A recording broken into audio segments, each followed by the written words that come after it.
All right, the Soul Stream has begun. Mortal Kombat Online and the Realm Kast live show, bringing you the latest news, thrilling interviews, and much more, all live and in real life. I am your host, the Mortal Kombat Phantom, and with me, as always, is my co-host. Welcome, Yanni. Thank you, Phantom. And some of you may recognize today's featured guest from TikTok or YouTube, where he talks Mortal Kombat news and facts, and more recently, fighting games as a whole. It's Enter the NetherRealm. Welcome, and thank you so much for joining us. Hello there. I'm very glad for you to have me. I'm happy to be here. And you can call me Zach if you want, by the way. You don't have to call me Enter the NetherRealm the whole time. I know that's kind of a mouthful. I was wondering if I was going to abbreviate it each time, or we can go with Zach as well. I always, when we talk to each other, we're just like, hey, it's ETNR. So today's episode will see us cover the latest Mortal Kombat news, open some fan mail, and discuss the current state of Mortal Kombat 1 after the latest patch, as well as where it can go from here. Yes, and don't forget, you can join and interact in our live chat by visiting YouTube, Facebook, Twitch, and today we have Instagram running too. We got it, finally. Yeah, I know. Like I feel like this is what our fourth year of Realm Kast stuff, and we finally got Instagram working correctly. Or you can simply go to www.mortalkombatonline.com, where you can see our show playing, and you can join the chat there directly through the website. So, Yanni, shall we jump into news first? Sure. You want to give a sort of rundown of what we're going to be addressing with the news, or just go through it? I'd say we just go right into it. There's not a whole lot going on this week, which that's okay. I mean, there's some couple interesting things I thought I'd bring in, though. Yeah. Cool. I'm assuming you'd like to talk about the latest patch. Yes, let's start there. Yanni, you know more about the patch than I do. You're the one who's been posting it around for everybody. But did we get anything good? Well, we got some nerfs, which I feel were a long time coming. Hey, Delara, and hey, everybody. Sorry. Never really addressed everybody. Sorry. Welcome, everyone. We got to welcome the audience, make them feel like they're part of the show. Exactly, and they are part of the show. They're the best part of the show. I told my people about this, so if you're out there, say something. You better be here. Yes. Oh, yeah. And give us your feedback as well on what you think of this patch as we go through it, because I know that a lot of people have put down the game, which is understandable considering the state of the game right now. But unfortunate, but understandable, yeah. Yeah, exactly. What's up, EH Bahi? I always say your name differently, I feel. And Phantom seems to have a running alarm clock. Remind me to start the show. Yeah. Don't forget the show, Phantom. Should we end this so you can go and start the show? So we're talking about the patch notes, and like I said, we did get some nerfs which were a long time coming. It's good to see these names, and I say this as a Kenshi player too, who was also hit by the nerfs. Now we've seen nerfs to Johnny Cage, Hallelujah, Kenshi, Raiden, Peacemaker, who got adjusted and nerfed at the same time, like fixed up a bit, but brought down. They wasted no time on that. Yeah, like I'm surprised actually. Out, like, nope. But I'm glad. I'm really glad that they actually addressed that quickly. So kudos to them. And we also saw some changes to Kung Lao, a cameo Kung Lao rather, as well as Hallelujah Striker. Yeah, but he's the best one. I love Striker. So all I use is grenade toss. Is grenade toss okay, or did that get destroyed?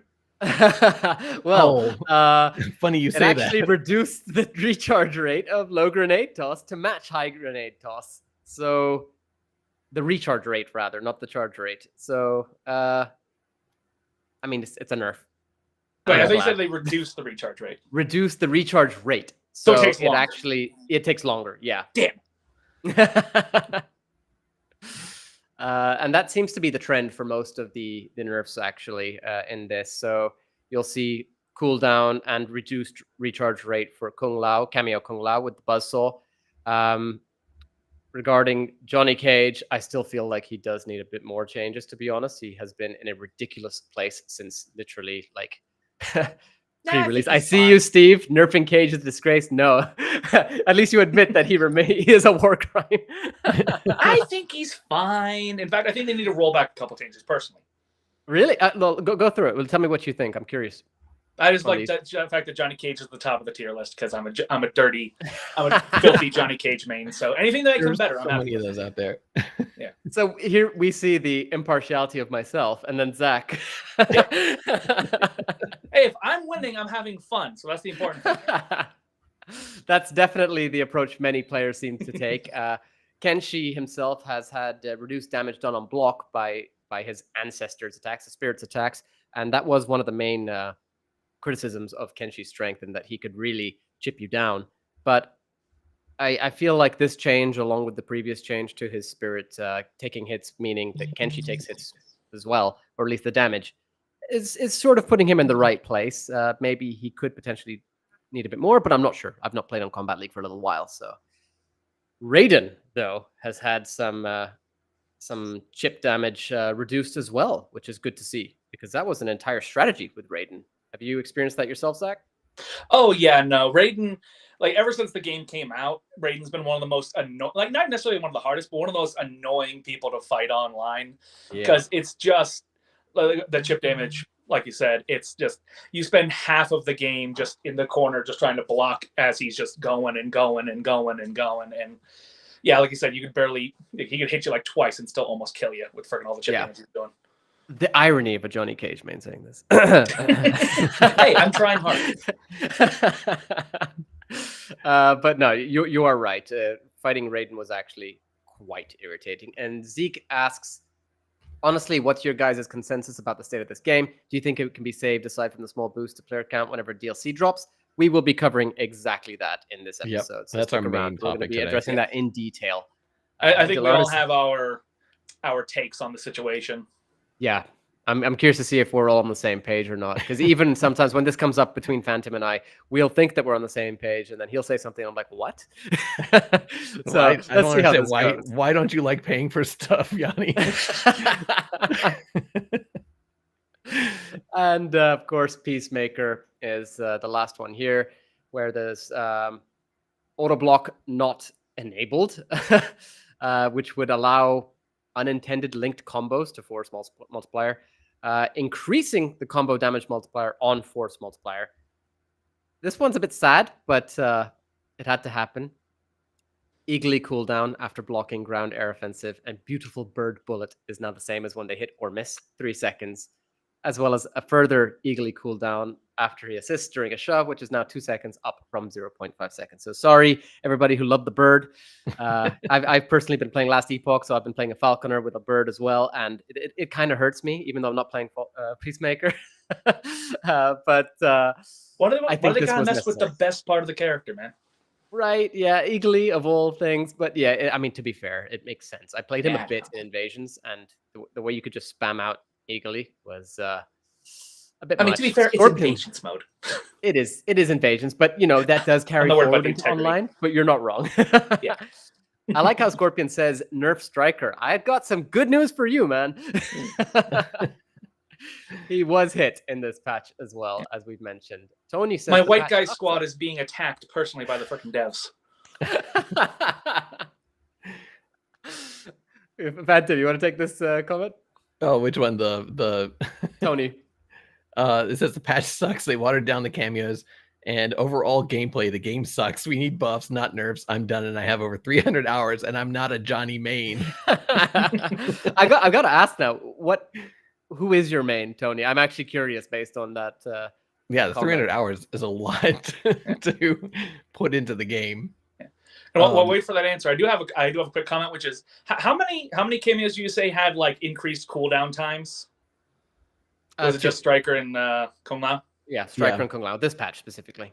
Okay, I was just thinking like, I know why they're doing it, but the last thing the MK1 needs right now is to be made slower.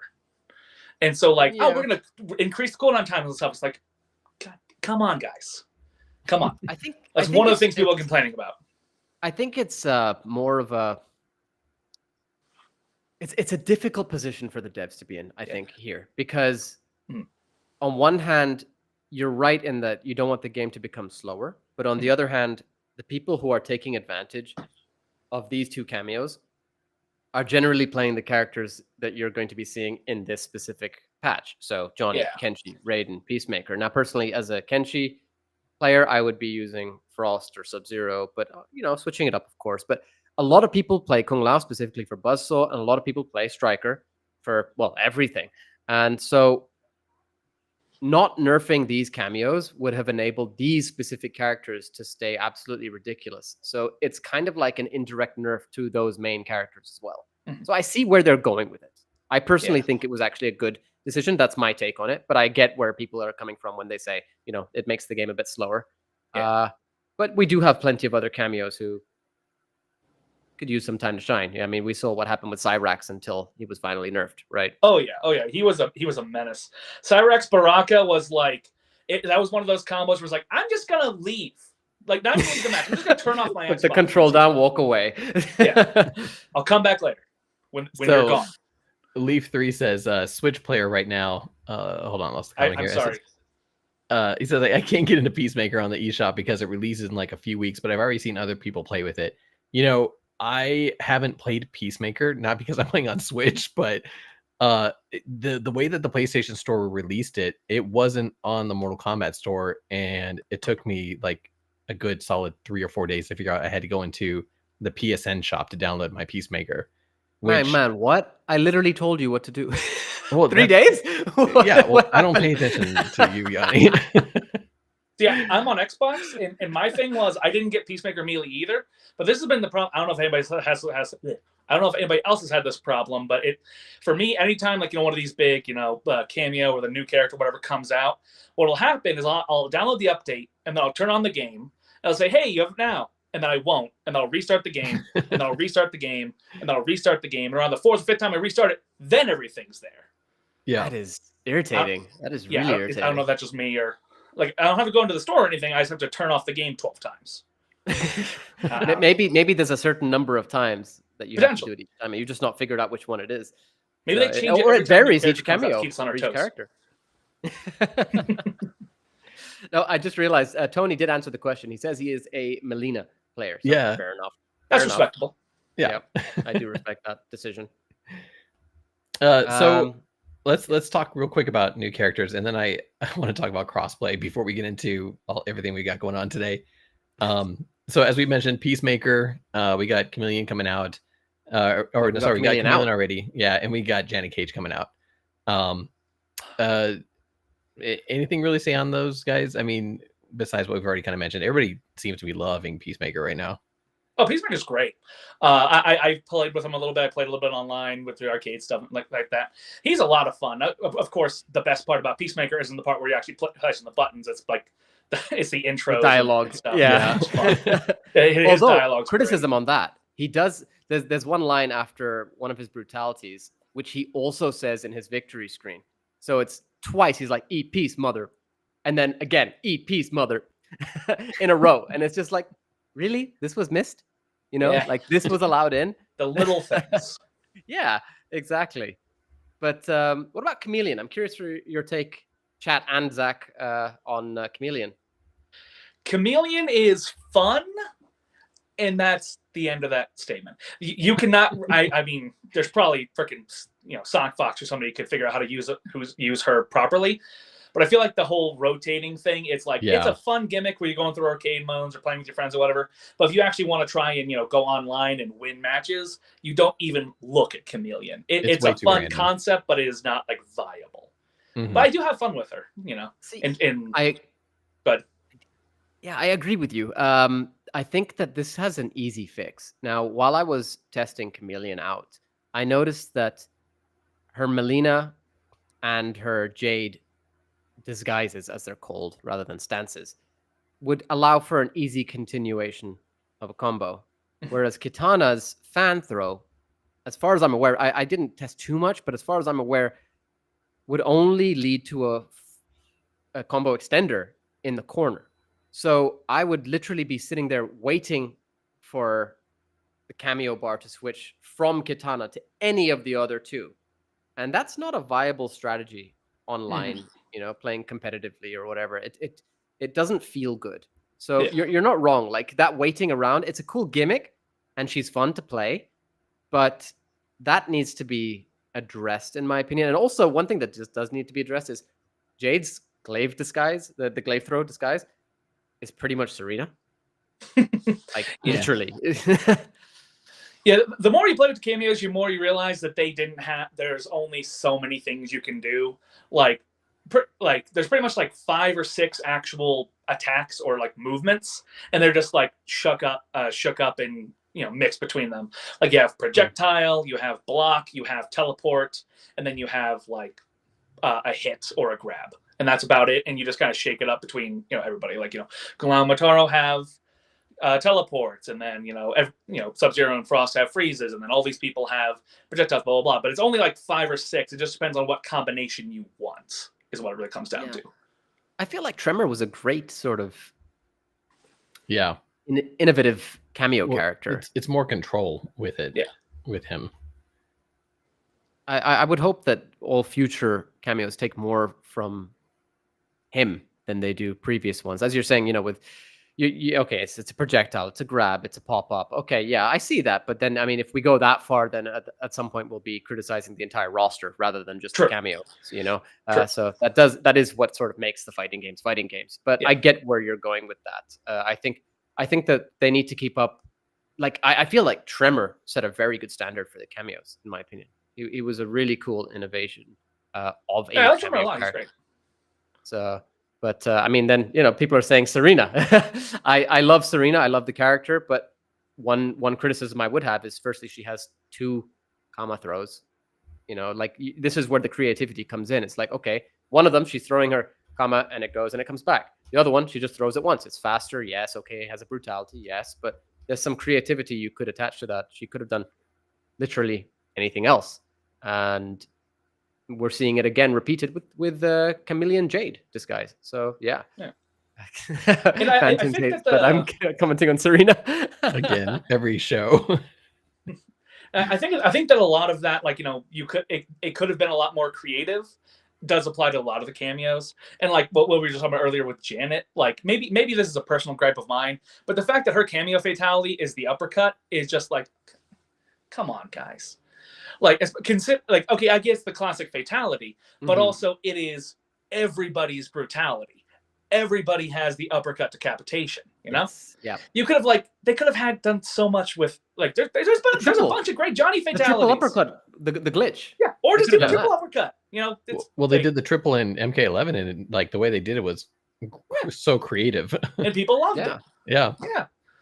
Or like do the thing where like his MK trilogy thing where he just like backbreaker and you explode. What anything other than the thing that everybody else can do. Yeah, I feel you definitely. So let's talk crossplay real quick. What is going on with crossplay? I know everybody's PC pissed. They took it down yesterday, didn't they? Yeah, so they did. And right after it just got released. What was it, last week? And it's already down for PC players. Yeah, that was pretty quick. Yeah, a lot of Mortal Kombat 1 is like 1 step forward, 2 steps back kind of a thing, where it's like yay Peacemaker and yay crossplay, but then this happens and then the invasion stuff, well, I'm sure we'll talk about later. It's just it's a damn shame. Yeah, I mean, and on top of that, bringing in crossplay, and then it's not even a full crossplay after making us wait this long for crossplay. Then so what does that mean? It's not a full crossplay. It's missing King of the Hill.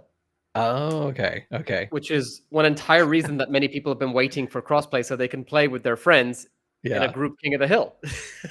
Because nobody wants to go near Combat League, so they want to play with their friends, right? They want to go against each other on King of the Hill. Oh, we're so close to going into our main topic with this sort of stuff. Yeah, I know. I'm trying to bite my tongue here. Okay, well, before we go into the main topic, let's open up some fan mail that I got just to get that wrapped up, because I think we got a lot of unwrapped up. And then don't forget, everybody, we will be giving away Gfuel on today's episode. So hopefully everybody got their entries in. If you're interested in getting Gfuel in the next future episodes, keep an eye out for our Tarkatan Bite-Size episodes where we tell you how you can win Gfuel in our giveaways. But first of all, let's do this. I'm super excited because I've had these for months and we have just not had like we've been so busy with our soul You've been streams. holding off on me. What is this? I didn't Oh, even know yeah. you had these for months. Yeah, we just haven't been able to do it because like we missed it on our last soul stream basically, and then we haven't done that Yeah. many this lately. That's true. Yep. So let's see. The first package I got, this is from Uncanny Carlos, and I know part of what's in this, but he also said he sent something for you, Yanni. So yeah, I don't know what this is, and did he send something for me? Right here. He didn't send anything for Enter the NetherRealm. This time. Yeah. So maybe you guys, Yanni, explain who Uncanny Carlos is for those who. Uncanny Carlos is a good friend of the Realm Kast, cosplayer. He has, I mean, just recently he did a really sick Goro cosplay, like what's the word? Animatronic Goro cosplay, and like quite well known for his reptile cosplay as well. The movie reptile cosplay. Cool guy, cool cosplayer. And if you have not seen, we will be leaving a link to his what do you call it? His pages in the description of the video, because you do need to check out some of his work. He has done some amazing stuff, and sounds cool. He's also done this little cool thing in collaboration with us, where putting together like the evolution of the characters who've made it into Mortal Kombat 1. So it's cool to sort of be able to look back and see all these things. Like Carlos is a great guy, basically. Yeah. Go check his work out, especially that Goro cosplay. Right. Okay, so first of all, he sent this to me, Yanni, just so you know, he sent this to me. These are that is cool. Yeah, these are actually the Mortal Kombat pins that they were giving away during the promo stuff for Mortal Kombat whenever you went to the conventions and stuff and got to play it. So yeah, it's the Mortal Kombat pin set. But then also he sent over some Mortal Kombat tattoos. So we got some Mortal Kombat 1 tattoo. And then badass. Yeah, then a little postcard here from the merch shop. So Carlos, really nice. Thank you so much. I'm gonna wear them on my bicep. When you're cosplaying Johnny Cage, right? Yeah. Actually, no, if it's tattoos, now you got to do it when you're doing Scorpion or Reptile cosplay. Or Kenshi. Or any other character in Mortal Kombat 1. Rest in peace, the Johnny tattoo. Oh, that's right. I didn't even realize he doesn't have the tattoo at all in this game. That just I don't think so. I don't think any of his. We've only seen him have the shirt off. So. Yeah. Well, exactly. Only the Jean-Claude Van Damme one, and that's supposed to be Jean-Claude Van Damme inspired, right? Janet has a tattoo though that says Janet. Yeah. On her, it's like a love handle on her hip. Really? Yeah. Oh, I didn't realize. On her love handle. The love handles. Interesting choice of wording for that body part. Hip works. Him. I guess. just quickly, we're getting some people joining the chat. So just want to say hi, Real and Enra. Good to see you here. Nice to see everybody joining and then asking some questions. We like this interaction, this engagement. Keep it up. Really do appreciate it. Okay, so the other gift that was sent over to us, this comes from Catalyst Crafts. If anybody's interested in them, you can find them on basically any social media at Catalyst Crafts, or you can go to the website catalystcrafting.com, and we'll leave links in the show notes on Mortal Kombat Online for the Soul Stream. But ooh. Oh, I don't think I said it, by the way. Thank you, Carlos, for the gifts that was sent over. Okay, so nice envelope here. This is all of us in an unboxing channel. Let me open this up and see what he sent. Brought to you by Loot Crate. Who I think are dead now, right? Yeah, I think I heard that doesn't seem to be a thing anymore. Oh, this is so cool. Check this out. This is okay. So it says, "Hey, Realm Kast, thank you so much for supporting my art. I hope you enjoyed these Mortal Kombat coasters." And they sent over a coupon that we can use for his Etsy shop. So, yeah, this is cool. Like, it's written out to us and it's signed by the Catalyst Crafter. And that's really nice. He sent over this package full of Mortal Kombat stickers and like a cool postcard. I don't know if you guys can see that very well. That is awesome. Thank you so much. Yeah, and there's like the 4 ninjas on the postcard. Like we'll put up pictures of this on social media so everybody can see it. That's awesome. And then good. This is the real goods here. The real goods. This is so cool. This wrapping is amazing. Like, this guy actually really goes in on his his stuff here. Like it's gift wrapped and everything. All right, so he sent over these laser etched. Let me look at my camera, make sure I can see it. Oh, that is so cool. These are laser etched coasters that he awesome. made and sent over to us. Let's see, that one is Takeda. Yes, that's awesome. Wow. And then we got Serena for some reason. I don't know. What's wrong with Serena? Yanni absolutely adores Serena. And then Yanni, do you recognize that guy? Is that Dagon? Yep. Wow, that's so cool. Yeah. Digging deep for that one. Yeah, these are awesome. And it looks like they're like chipped out of granite and they got like little sticky things on the back. Oh, that's awesome. Yeah, this is so cool. Thank you so much. So Yeah, anybody's thank interested. you. Yeah, Catalyst Crafting. He also sent over a video of him making the coasters, and let me see if I can pull that up real quick. That's That'd awesome. be really cool. Just because it's worth seeing. Yeah, you want to go through some of the comments while I see if I can find this? Oh, good. I just saw that Delara said ASMR unboxing at Realm Kast. Let's go.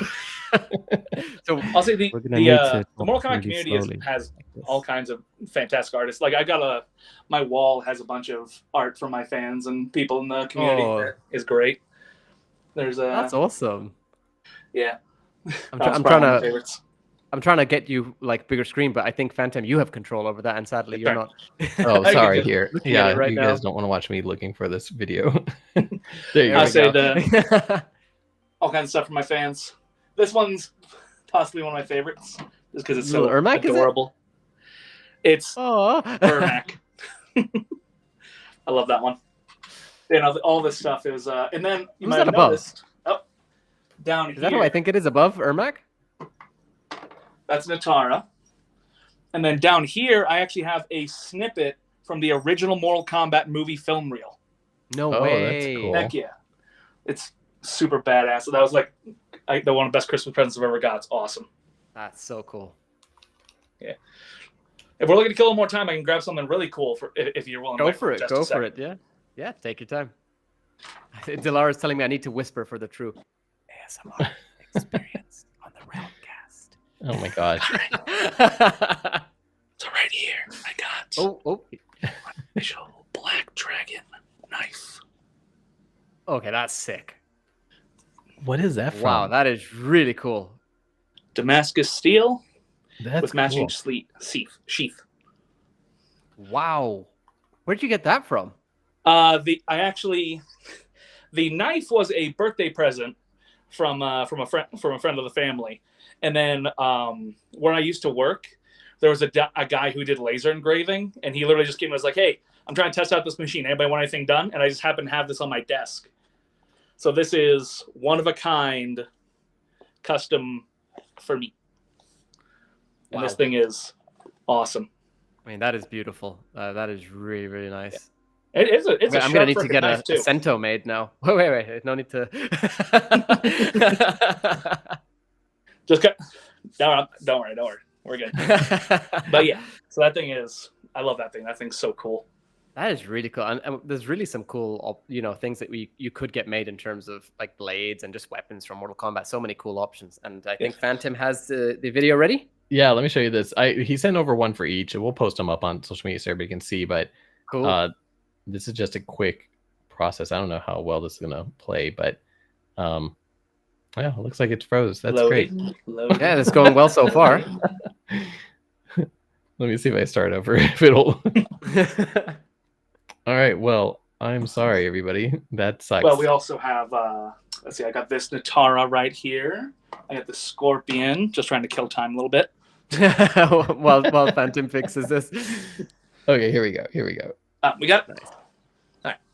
Oh, we see Dagon being made, Yeah, I don't know. and then frozen again. I think the stream's throwing it off every I time think I stream it stopped on purpose because he's not supposed to have his head after the fatality. Oh my gosh.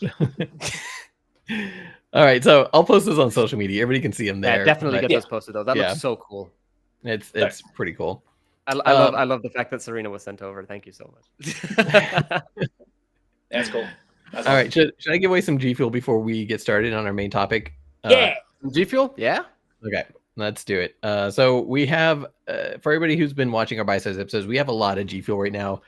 We even have this Dancing Dragon box set, which I'll be giving away at the end of the episode. And yeah, Gfuel sent this over to give to us, and we were like, we want to give it to you guys. So lots of Gfuel, and all you gotta do, watch our bite-sized episodes. We'll tell you how you can enter, and we're basically gonna be giving away during the Soul stream or through Mortal Kombat Online. And we had a lot of entries. I think we had like over 200 entries almost on this last one. Nice. So let's spin up the wheel of. Everybody wants Gfuel. Yeah. Yanni, you don't even drink Gfuel. You're missing Am I out. on I mean, never had the opportunity, Phantom. It's not for you. Same. Here we go. Let's see who our Gfuel winner The is. high-tech method of choosing a winner. Okay, we got a winner. It is Oh, say it out loud. user HJ8MR4VO7Y. Woo! You know, I feel like he won another. I think he I'm won looking previously. at the show notes right now, Is it? and yes, he did Okay. win before. Just What is the chance of Unfortunately, that? as we've stated, we can't send overseas anymore because that was way too expensive for all the Gfuel we were sending. Wait. Are you sure that he was overseas? Yes, yeah. I definitely okay. recognize that one. Okay. So I'm gonna run it again. I'm so sorry. Wow, what are the chances out of Wow. everybody? Okay. Running it again. Let's see who we got this time. Winner is Zodivamp. So This is where I tell you, Zodivamp won before. No, I'm joking. don't. Oh man. So yeah, if you want to pick up your Gfuel, shoot us a message on social media or whatever, and we will get in touch with you. We'll get it set up. And same thing for the previous winners. Congratulations to you guys. We had user HJ8, who I just mentioned. We had Vengeful Shinobi, 11 Waka Waka 11, and Rocky's Beats. Sorry, what was that previous one? 11 Waka Waka 11. Sorry, I didn't hear you say that again. So for the previous winners, if you haven't contacted us yet either, please reach out to us because we want to make sure we send this to you. Otherwise, we're just going to keep cycling it through and sending out to the winners. We've had a few people claim their stuff, and we want to make sure everybody gets it. So congratulations. If you don't claim it, it goes directly to me. Oh, there you go. So congratulations, Zodivamp. You are Gfuel winner this week, and I'll try to give away some more a little bit later on the show. Cool. But for now, Yanni, you want to take us into what we're talking about? Well, yeah. I mean, firstly, hi X-Light Plays or Cross-Light Plays, however you say that. Good to have you here. Delora is sad that we're only shipping to to the US. Just so you know, for this moment in time, it's just to US residents. We have tried previously, as Phantom just mentioned. He definitely not just remembers. tried. Like, yeah, we've sent out to HJ8, and then Shooty Refute. He got a big package of Gfuel, and yeah, so it's difficult at this point in time. It's expensive. Yeah, I will say this as a part of my big boy job is I do shipping and handling. I help run a warehouse. International shipping, especially right now, is a nightmare pain in the butt and extremely expensive. Yeah, the amount of stuff we've had lost or just like rejected is insane. So yeah. I'm just hoping everybody gets their Gfuel at this point. But yeah, we will be letting everyone know if it changes, or the moment it does change, and we're able to sort of ship internationally again. But for the moment, it is just US residents only. Sorry, everyone. All right, so main topic. We're going to be addressing what we believe to be the 3 main complaints that fans have on Mortal Kombat 1. As we do so, these are sort of general main topics, so feel free to post specifics in the chat, and we'll be monitoring it during discussion, addressing as we can. So those 3 main topics, I'm curious to see if we're on the same page here, that I have are monetization, lack of gameplay modes and additional content, and our favorite, communication. So let's start with the easy one, the biggest and rightly so complaint that we hear: monetization. From everybody. Yeah. Mm-hmm. All right, monetization. Who wants to start? Enter NetherRealm. What do you have you enjoyed all your purchases? Enjoyed's a word. I've said it before. They tried to go with the Fortnite model without realizing that Fortnite isn't, $80. Yeah. They're like, hey, Or sell skins for $110. $20. Everybody does it. All the free games do it. And when you're selling somebody $80 and then be like, hey, please give me $10, $20 for the skin, it just pees people off. I'll say I have been privileged to be able to get most of the skins that I care about because it's part of my job and I can just write it off, But it's like looking at like the number of skins and how much they cost is absolutely ridiculous. And especially now that we're getting further down the road, when like clearly a lot of the earlier skins they've been working on for a while, But now as we're getting further and further down there, we can see the stuff that they've been making after the game launched, and like the MK3 Sub-Zero skin is something. It looks like something that somebody modded in. Yeah. Oh, it does. It looks so Actually, bad. I'm even going to counter that by saying I've seen a modded version and it looks better. Fair enough. It's worse than a modded in skin. And it's just, it's sad. Like, because not just like how much is in there, but how much is in there that's not exactly quality that they're expecting you to pay for. Yeah. And of course, there's back to the stuff like the Jean-Claude Van Damme skin, where it's like they're selling the stuff they promised they wouldn't sell. The Combat League skins, the Invasion skins, the JCVD thing, all stuff they're like, no, we're not going to sell this, and they're selling it now. So it's like, it's even worse. I mean, I'm not sure if they specifically ever stated, and this is what they would probably argue, that it would be only a pre-order bonus, but it is kind of accepted to be a sort of, if it's a pre-order bonus and you expect it to be a pre-order bonus, not something that is going to come in later. Sorry. Actually, when I did my video talking about the state of Mortal Kombat, I went back and looked. And at the end of the launch trailer that shows up Jean-Claude Van Damme, it says exclusively pre-order. Exclusively pre-order. That's a big concern, which actually relates to something that Phantom and I were talking about recently, related to the combat pack as well. Janet Cage. Yeah. Janet Cage is a very tricky one because, in my opinion, that is misrepresentation. Because during the early promos, they advertised a Johnny Cage cameo, not a Janet Cage cameo. Yes. And I understand that they couldn't say it because, it's the story, we don't want to ruin it, but then you could have just said Cage.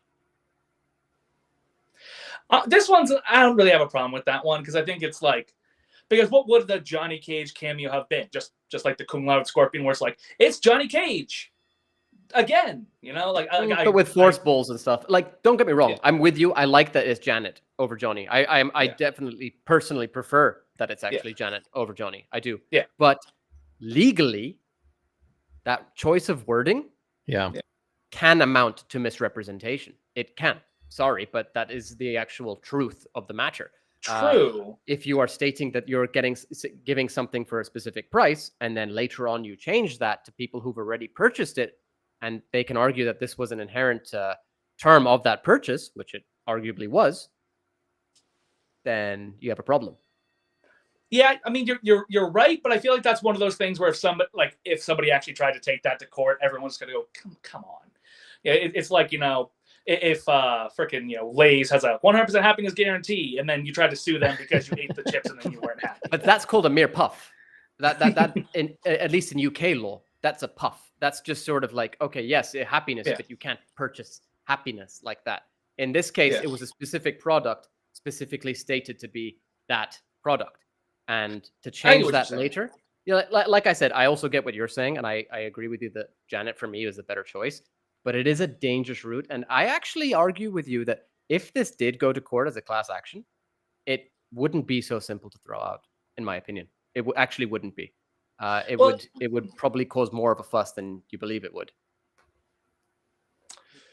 I agree that, because you can make a fuss about anything if you want, but I do think that, like, if it did go to court, like, it'd probably be drawn out. It's like, well, this is what they said and this is what they meant and da-da-da-da-da. I feel like even if it is technically a valid case, it's one of those things where it's like, but I don't know if they have to pay it out. But I just feel like it's not. You're right that it is technically false advertising, and somebody might have seen like, oh, I get two Johnnies, and they don't technically get two Johnnies. But I feel like it's something that wouldn't Maybe I'm wrong, but I feel like it's something that wouldn't get very far, you know? Just one of those things. So as for myself on the Janet Cage topic, Yeah. there's a lot of sensationalized YouTubers out there that are talking about this right now. I don't agree with a lot of what they're saying, but the thing about that particular cameo is with the cameo system, we're getting like so many classic characters, and it's been so fun. We got classic Sonya, we got classic Jax, classic Kano. For classic, I mean, Scorpion and Sub-Zero even got their classics. So for classic Johnny to just be completely ripped out, like Johnny Cage in Mortal Kombat 1 is cool, but it is not the same Johnny Cage. There's no green powers, there's no orb throws. Yeah, like it's a different character. So I feel like we're missing out on that classic character. I mean, Janet looks fun because it has the same movesets and stuff, but what's the point of switching it out, especially if it's something that you advertise you were going to give everybody, and then you're like, no, we changed our mind, we don't want to show the classic Johnny. And I guess like when they did the announcement, they could have been like, Movado, Tremor, the other two, and a secret or whatever. Or just Cage. Rather than saying literally just say Cage. Just say Cage, yeah. Now, let me ask you this. Is there a chance that the intention was to have classic Johnny, but then they saw the fan reaction from seeing Janet at the end and the groundswell around Janet, and they were like, maybe we'll do that. So I don't want to throw in the model in there, and having somebody record like 4 voice lines wouldn't exactly be laborious. Yeah. And so and that's actually something you could say as like a lawyer or whatever. It's like, it was going to be Johnny, but then we pivoted and went with this. We didn't think people would mind or something like that. So we have a whole bite-sized episode on this, which and Steve in the comments has just referred to, I think. Yeah. So we're not going to go too far into that, but there is a whole that's a good point other story that is happening, I think, behind the scenes, and I think that was a big impact for it, because even as we were preparing for that bite-sized episode on what happened to Johnny Cage and why do we have Janet, the conversation came up was, is this Johnny Cage cameo a Jean-Claude Van Damme Johnny Cage cameo? Because that was kind of how it was almost hinted at a few times. And if that's the case, why eliminate the classic Johnny? And there's a whole side story to that delved down Warner Brothers history or NetherRealm and Midway and everything. So I don't think we need to dive into that today, but if you guys are interested, go check it out, because it is like yeah. I'll have to check that out and see what you guys had. I apparently missed that one, so I'll have to check that one out and see what you guys had to say about it. It's an interesting deep dive, if I say so myself. I mean, we don't proclaim anything as gospel when it comes to the sort of stuff. We find sources and we try to address those. But it is definitely a fun watch, so check it out if you like. Absolutely. I mean, we did kind of get somewhat sidetracked with the whole Janet Cage thing and from the store itself. And you were mentioning the MK3 skins, Zach, Sub-Zero. But I'd also like to comment on the rest of the Ninja skins, because firstly, yes, giving Bihan the Sub-Zero one sort of does make sense because he's now Sub-Zero. Yeah. But there's been a few complaints about it not going to Kuai Liang. But then again, how would people have felt seeing an MK3 yellow? Oh, I know. I would have hated that. Right? Yeah, right. I think that people are giving them a lot of shit for no reason in this case. Well, I mean, just have the color palette at that point. Have the default be blue, but then number 6 is yellow. Well, the way I see it is, this is not Bihan. When you're playing him with that skin, you're playing Mortal Kombat 3 from an alternate timeline, which I think is kind of how your skins are supposed to be interpreted, as you're playing a different. The skins timeline. are non-canon. Yeah. So, or they are canon and they're a different variant of the character. Right. Also possible. Everything's canon now, and nothing is. Yeah. But I mean, even the other ninja skins, though, it's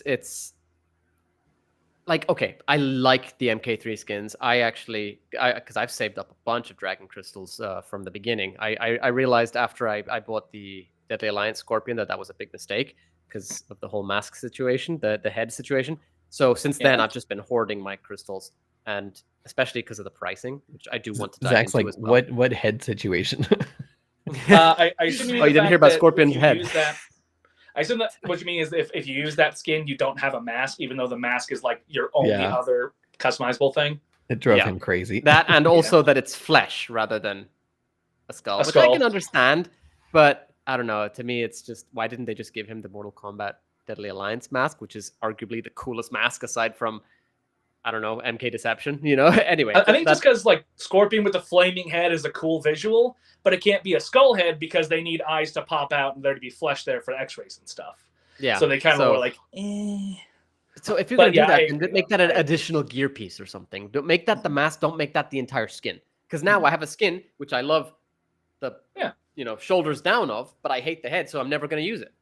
So as a result, I've been hoarding my dragon crystals until I saw the MK3 smoke, which I grabbed almost immediately for 500 dragon crystals, and which equates to, what was it, Phantom? Is that $5? I don't remember the conversion. Yeah, I remember the exact conversion. We go through it in a separate video, but the easy way to think about it is a crystal is a penny. So like that's the base. You just confused me further. Yeah, $4.99 is 500. One crystal is 1 yen, Yanni. So 500 yen is about 500 dragon crystals. That makes sense. There you go. That works too. You're not helping, Phantom. Anyway, so one thing about these skins is they seem to have a weird combination of eras in them. So it's like the MK3 like costume, and then the heads, the cowls, the hoods have these sort of, I'm gonna call them horns in a way, which I get is a callback to, John Tobias's MK1 designs and such in the comics and everything. I love the horns. You've been complaining about the horns since day one. You have not seen. If Dilar's watching, I'm going to ask her to send over. There's a tweet made by somebody. I can't remember who it was, and it basically shows Smoke, and it's just like Smoke doing nya, like looking like a cat, because it looks like cat ears, man. Okay, so I love the horns, but they're a bit too high. Yes, that's my point. That's there my you point. go. There's Exactly. There we go. There's your Smoke. Yeah, there's a Smoke right here. Please tell me that's Smoke. Is that really his name? His name is Smoke. No, his name's Potato, but we can call him Smoke. The Nya Smoke. Dilara, can you send me the Nya Smoke post so I can send it over to Phantom to bring it up on screen? Please. I love it because it is a throwback. They're a bit too pointy. Bro, the wrong skin. Do it with the MK1 skins. Like, oh, you mean the cameos? Or what do you mean? No, as in with the MK1 skins. If they do an MK1 skin pack, do it with those. Do it with the MK3 ones where they're not supposed to be. Well, the MK3 still had a little tiny cat ear. We've gone over this, Andy. We've sent you the teeniest, not like these. Yeah, but we got our Mortal Kombat CSI to look into this and draw out the cat ears for you. I repeat, the teeniest cat ears. Now, I'll agree with you in the idea that like they're putting out like, here's the whatever skin that doesn't really look like what it's called. Like I think the biggest one is the Deadly Alliance Sub-Zero skin, where it doesn't look like Deadly Alliance Sub-Zero. Yeah, and it's just like if you're gonna make a skin based off of this particular look, then why aren't you making it like as close to exact as you can? Why are you taking liberties with a thing you were selling for the purposes of nostalgia? Exactly, and that's been the biggest issue with those old nostalgic skins that they're bringing back. Because even in MK11, they did not it got MK11ified, the Shredder Sub-Zero, and in this game, the Deadly Alliance Sub-Zero is actually like that skin is my favorite Sub-Zero skin. Like out of all the Sub-Zero skins we've ever had, Deadly Alliance Sub-Zero, the alternate, the Shredder, the alternate, the Shredder, the alternate with the ice arm. No, not the shirtless. Yeah, the ice arms. I was gonna say, why doesn't he have the ice arms? Ice arms, the blue eyes, the tight hood, the blue scar.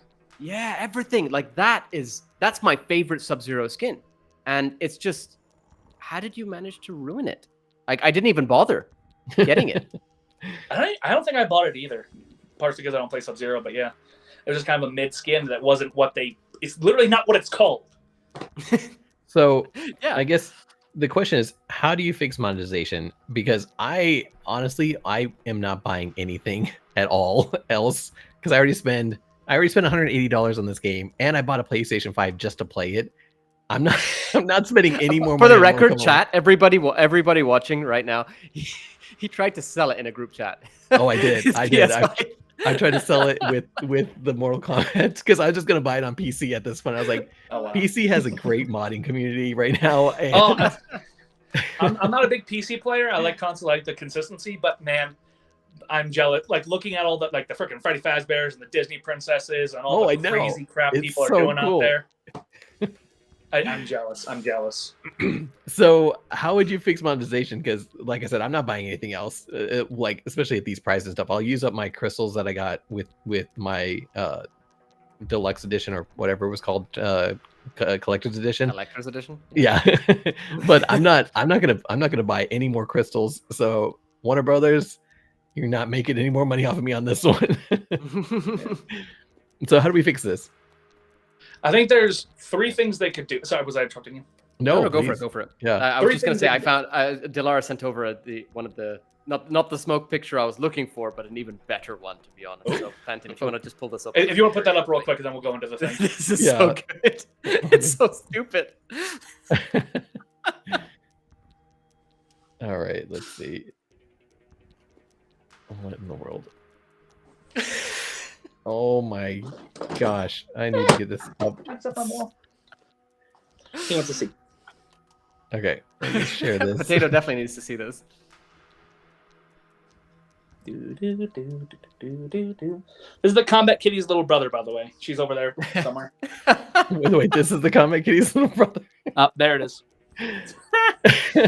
Oh my God. This is by Pez Dispenser at Lizzie Riz Raccoon. That's awesome.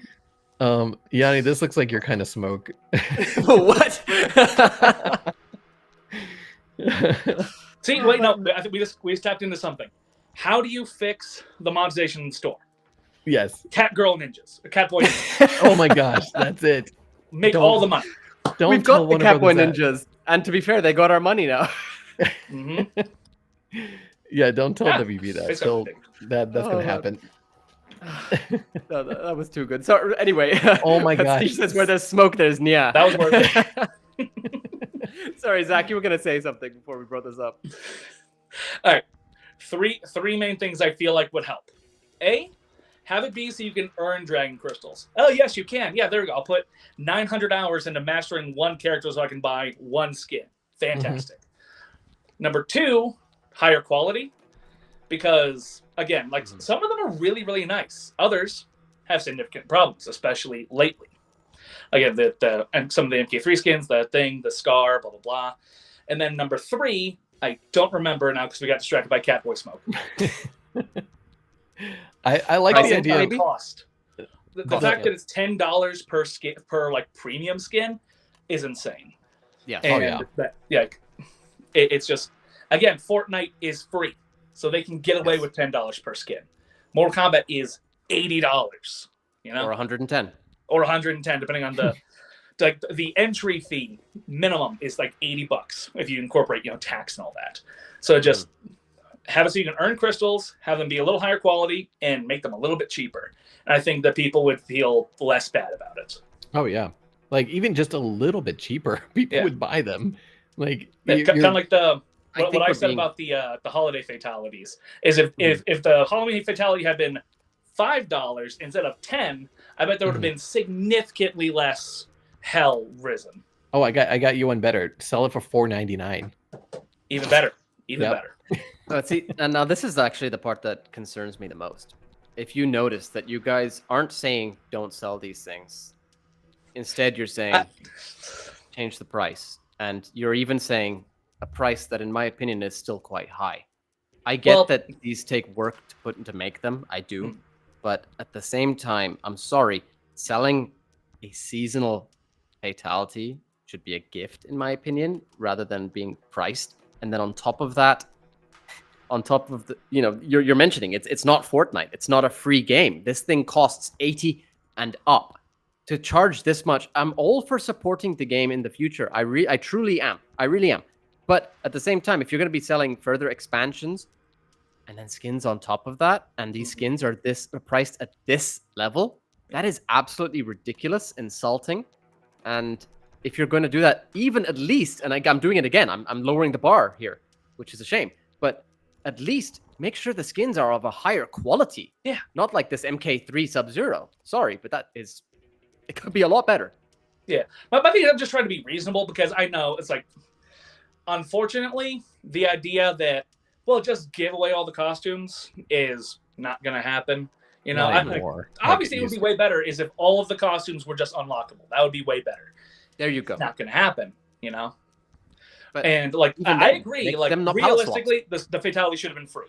Realistically, the fatality should have just been like and coming this, Halloween, the new Halloween skin, and make people excited. That should have been the case. Yeah. I'm just saying, if it had been, it's just a matter of like, if they're going to be greedy, they could have been a little bit less greedy, is basically my point here. Yes. It would have been great if it was free, but if you were going to charge people for it, just less, Yeah. No, you're right. And I mean, saying that they weren't going to give the skins for free, you're not wrong. They were never going to do that. And I'm not even going to use FromSoft as an example because Phantom gets annoyed every time I use them as an example. I'm going to use Santa Monica Studios. Santa Monica Studios released an entire DLC for God of War free. That was just, here's our gift to you. Thank you for playing our game. I'm not even asking for NRS to do or WB to do an entire expansion free. I'm not. I'm saying, like, be reasonable. Yes, you want to make this a live service game? Then, be reasonable. Don't be as greedy as you're saying, Zach. Yeah. And I feel here's where it gets this conversation gets a little complicated, is if we have the WB person in here right now, they say, well, yes, Invasions mode is free. The problem is, bless their hearts, people do not give a singular feces about Invasions mode for the most part. Yeah. Yeah. It's like, at this point, Invasions mode is just an annoyance, as again, I'm sure we'll get to later on, where people just look at Invasions mode and get annoyed. Yep. But I feel like that would be their defense as well. Invasions mode is free. And then the answer would be, we don't care. And it's just, but I agree. Like the fact that the God of War DLC was free, and like a lot of games have done stuff like that, free updates and free stuff just to make people more excited. And especially like if we want to be very realistic, Mortal Kombat sells really, really well. It's the worst reviewed and best selling fighting game of the last 5 years. In the US. In the US. This is something that Phantom and I really stressed in our last few videos because all these statistics that are being shared are specific to the US. Yeah. And they're all coming directly from Warner Brothers, who, as we could be lying, true. Yeah, I mean, well, not that they're lying, but right now the goal is to make David Zaslav and his team look as profitable as possible. So rest in peace, Rooster Teeth. Yeah, and spoiler alert for everybody, we're going to be doing a video on exactly that in the very, very near future, because that definitely does relate to the. Or do we get Jack Patello on? Approach. Sorry. Or do you get Jack Patello on? He was the Mortal Kombat guy in that circle. There's an idea, Phantom. Hey, there we go. But just quickly before we further address this, I do want to address the fact that we have two very, very amazing artists in the chat today. We've got Comblo X and Dilara Artwork. So make sure you check them out. They are, well, I'm pretty sure Comblo X, you're at Comblo X, and Dilara Artworks, I'm pretty sure at Dilara Artworks. Please confirm if that's the case. I think you're different on Twitter, though. Please confirm in the chat if you don't mind. So definitely go check them out. Thank you so much for being here, as well as everybody else. Now, back to the monetization topic, I suppose, just briefly before we move on. I've got three sort of subtopics here, which I believe are the main problems with the actual monetization of this game. And it's the store, it's the prices, and it's really the currencies. It's very mobile-like. And then you have to convert real money into those currencies to then spend a huge amount of those currencies onto extremely highly priced skins, which are but very low quality most of the time, and are generally lately just palette swaps, if anything. And then on top of that, the store itself will sell you these skins, and then it'll tell you, oh, if it has this mark, it's exclusive to the store. But I'm sorry, that's complete bull, because people have found there are some skins which it says are not exclusive, and then they actually are, or the other way around, etc., etc. So there's a lot of problems with the monetization in this. It's extremely greedy. Zach, as you've said, it should just, if you're going to be greedy, try and set a lower bar. We know you're going to be greedy as hell. It's disgusting, but that's what we expect now at this point in time. I truly hope you're watching and listening to this. But, there has to be a better way, because you're literally losing fans by doing this. That's what it comes down to.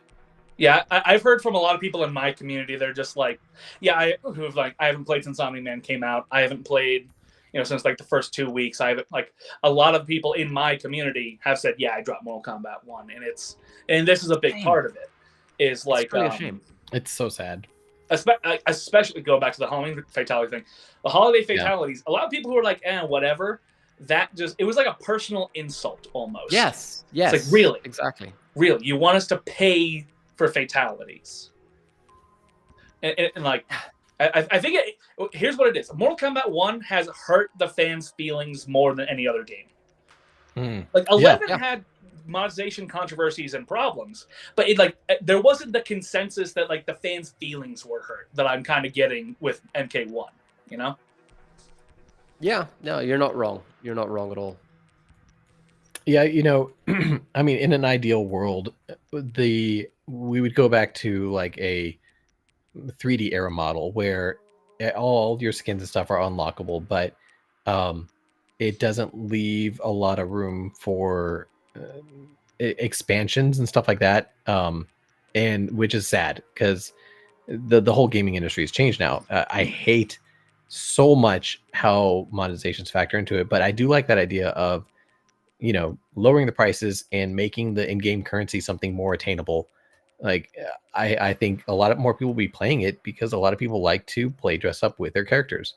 It would be it would be a goal, like, to keep you invested in the game, which doesn't really exist right now. And I guess that kind of leads us a little bit into gameplay. Yanni, if you want to take it into there.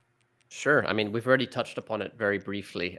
We have discussed invasions, and as everybody here has made very clear, nobody enjoys invasions. I was so excited when I first saw it, and then realized it was a tabletop thing, and then the stats, like, it's supposed to be a kind of a role-playing game, but the stats don't even matter aside from attack and special attack or whatever. Well, they thought it was they thought it was gonna be like conquest mode, when they saw it. Yeah, like it looked so great, and then you're looking at it, you're like, wait a second, there's a little pathway, and what is that? You have to follow that. You have to roll a 6. I remember, was it Ed Boon in a tweet or in an interview who said, "Oh, we've got an entirely new way for you guys to unlock skins this game and stuff," and everybody was so excited. Yeah. That was the whole thing behind Invasions mode was, here's a new way for you to unlock skins. Here's a new, it's like the Crypt, but blah, blah, blah. Like that was the whole The Crypt thing. was 10 times better. The Crypt was fantastic. Yeah. I don't know a single person who complained about the general idea of the Crypt. They might have complained about, for example, the soul pricing or how it was randomized. That we definitely complained about in comparison to the previous Crypts where everything had. I remember even in like Deadly Alliance and Deception where you had to choose specific coffins or whatever it was. Same thing with X, same thing with 9. But like 11 was randomized, and then now with MK1 we've got invasions, again randomized to an extent, repetitive as hell, and then the Warrior Shrine. Sorry, not the Warrior Shrine. Sorry, the Shrine itself. I think it's called. Is it the Shrine that I'm? Yeah, the Shrine. The thing with where you put the money in, you get the dragons. It's like a gumball machine, basically. Yeah, exactly. So these are just randomized, where you're praying to RNGesus, and it's exhaustible anyway. And then, I mean, even invasions mode, one at a time. Yeah, one at a time. 1,000 coins each. You're spending a maximum of, what is it, 20,000 coins per season. So not that many things to unlock either. Like that, yeah. And then on top of that, the way that they approach the seasons for invasions mode is, oh, here's our seasonal tower. You guys can repeat this 55 times now, so you can unlock all these skins. Like, how is this fun? How do you? What makes you think that repeating the same thing over and over again is fun? And you know what I just thought about? Because I was about to draw a comparison to something else you were saying. They didn't learn their lesson about grinding. In MK11, that was the biggest problem with the Crypt, is what do you mean I have to fatality every character 100 times? Sorry, I'm looking at the chat. Sorry. They didn't learn the fact that people, yes, it's a fighting game. You do the same thing over and over again. Every time you pick your character, you go and you have a fight. But that doesn't mean that people want to do that 800 times over the course of an hour against an easy-to-beat robot. Like, the problem with invasions mode and even the seasonal towers and stuff is that it takes so long of doing the same thing over and over.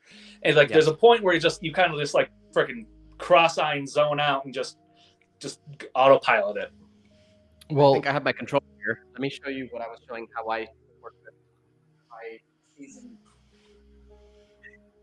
After I've made sure to level up my talisman properly. I was showing Phantom. It's a very, very difficult strategy. Okay, you level it up. Mm-hmm. You make sure that it's got the right mods on it, or whatever you want to call them, attributes, I suppose, affixes. And then as you get into each fight, it's very. I know it's intimidating. It's quite complex. So listen to me and watch properly. Okay, when you get into the fight, you do that every single fight, and then it one shots the opponent, and you have to do this about 100 times. And that's the seasonal tower. yeah. Here's what I'll say this, and then I won't mention this kind of thing again. I feel like Invasions mode was a good idea. This was something they were like, oh, this will be fun, and then it just came out and it was too grindy, and just I almost feel bad for them, because like I can see where they're like, oh, this will be great, people will love this, and then not. Mm-hmm. Yeah. So I almost feel bad, because it was a genuine idea, and then nobody wanted it, including myself. Steve Devlin says in the chat, I guess it's a concept versus execution discrepancy. Looks good on paper. Yeah, exactly. Yeah. Like, oh, have like a little RPG where people can run around and play as their character and unlock stuff. Cool. And then it takes like way too long and is way too not interesting. And on top of that is confusing, because as Scorpion has just said in the chat now, Yanni, how do I get out of the living forest? I'm just trying to beat Melina and get her skin and be done with it. So firstly, it becomes a chore. Secondly, it's not even explained properly. Thirdly, to answer your question, which is going to point out a further problem with it, you have to basically explore the entire thing, do every single fight until you unlock the correct, quest item that you need to unlock the next section. That's your answer, and it's very dull. It's repetitive. Yeah, it feels like MMO players, where it's like, oh, you're just doing your dailies. You're just going in there. You put mobile. on a podcast. Forget MMO. It's mobile. Through it. It's even worse. Yeah. You're not wrong, but I think that it goes the next level. It's a mobile style approach. Yeah. True. Yeah. I would say. So real quick, welcome to everybody joining the chat. I see no visualities. There's Mike. There's quite a few people coming in. If you guys are watching this and you're not part of the chat, remember you can go to mortalkombatonline.com to join us, or jump on YouTube, Facebook, or what else we got? Twitch, and you can Instagram Almost today everything, too. pretty much. Yeah. So how would you guys fix?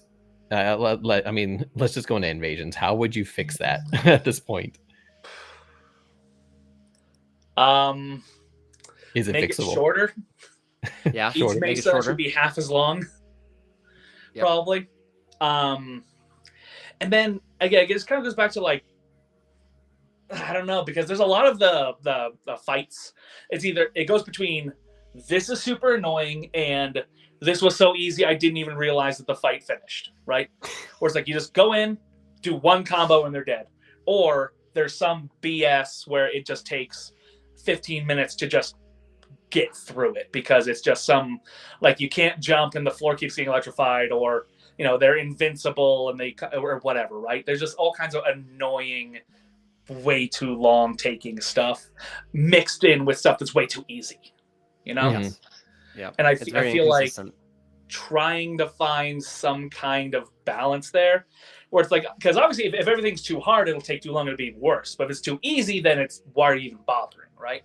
Mm-hmm. So, and this kind of problem they had with challenge towers in the previous game, where it's like, this tower sucks and is annoying. And there's a point of like, well, where do you draw the line between challenge and I just want this to be over with? Mm-hmm. And I think that's something they've been having a problem with. And I don't have the answer to that, but just trying to find that balance, I think, is an important part. Would help a lot. And again, just half how long the mesas are. Yeah, I think I'm with you on having it or reducing the amount of time, because there's a lot of fights in there which are completely unnecessary. I noticed I think it's on the Living Forest Mesa, that there's a fight where, I'm going to try and visualize it for you. You've got one fight here, then obviously, it takes you along this path. You've got one fight here, then you've got one fight here. and it's like along this path, right? But if you go back to the fight that's in the middle that I just mentioned, there's a literal section where you just go down one, and you have one fight down there, and it leads nowhere. It unlocks nothing. It's just a fight for the sake of a fight, and that did not need to be there. And a lot of those fights do not need to be there. They truly do not. If you're worried about people not being the correct level to take on each mesa, then increase the amount of XP you get. It's quite simple. I mean, if anything, that should be one of the most simple parts to fix this. I think that the best fix would be to make it more of like a crypt or a conquest style mode that everybody has been begging for Yeah. absolutely years.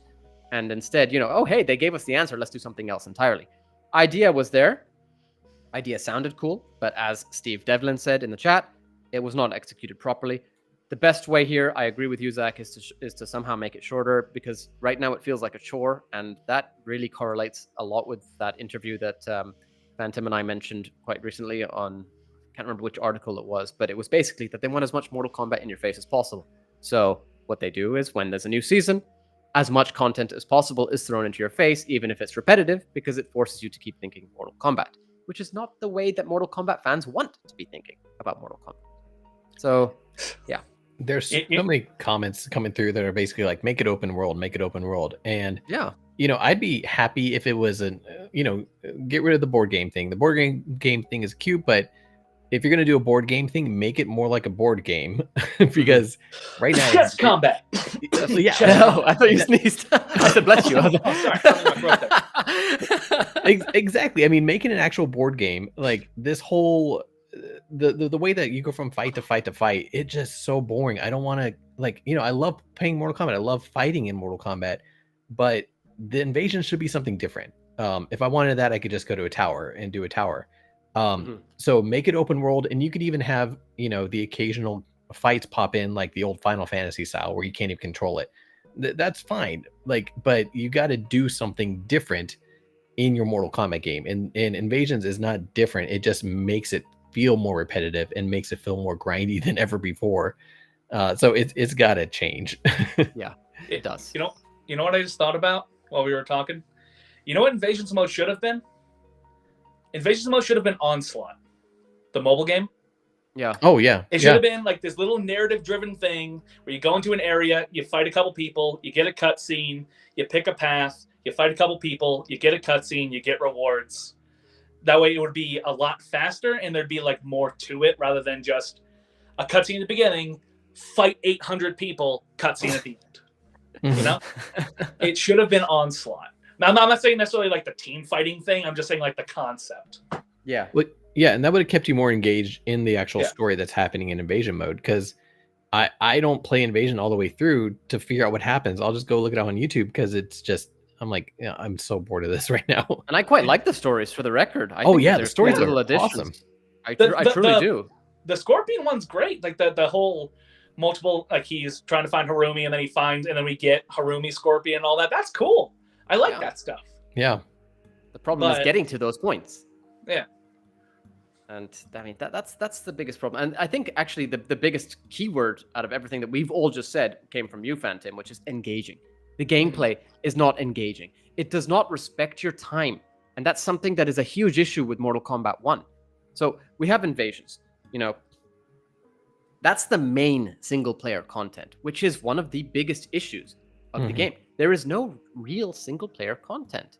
Yeah, okay, some people for some reason, I'm sorry, I have to address this actually. A lot of people are saying, oh, MK11 was better. I'm sorry, but a lot of you are looking back with rose-colored glasses. Really. Because I have a lot of problems with MK11. Yeah, there were a lot of problems. I mean, I enjoyed it, but there were a lot of problems, especially on release. Now it's been made into a much better game, and that will happen with Mortal Kombat 1. I'm 100% sure of that. It will take time, but it will get there, and we will be looking back when MK13 comes out. Everybody's going to be saying MK1 was better. It's going to happen. That's just how it always is. But that's because, for some reason, everybody forgets about the struggles it took to get to that endpoint of the game. And the problem here is people are saying, oh, we want Towers of Time back. I'm sorry, but you have Towers of Time. It's already in the Invasions mode in the Middle Mesa. It's there, literally. I was going to say something about that earlier. It's like the invasions mode is not only so like people don't care, but it also eclipses the fact that there is other stuff inside of it. You know, Yes.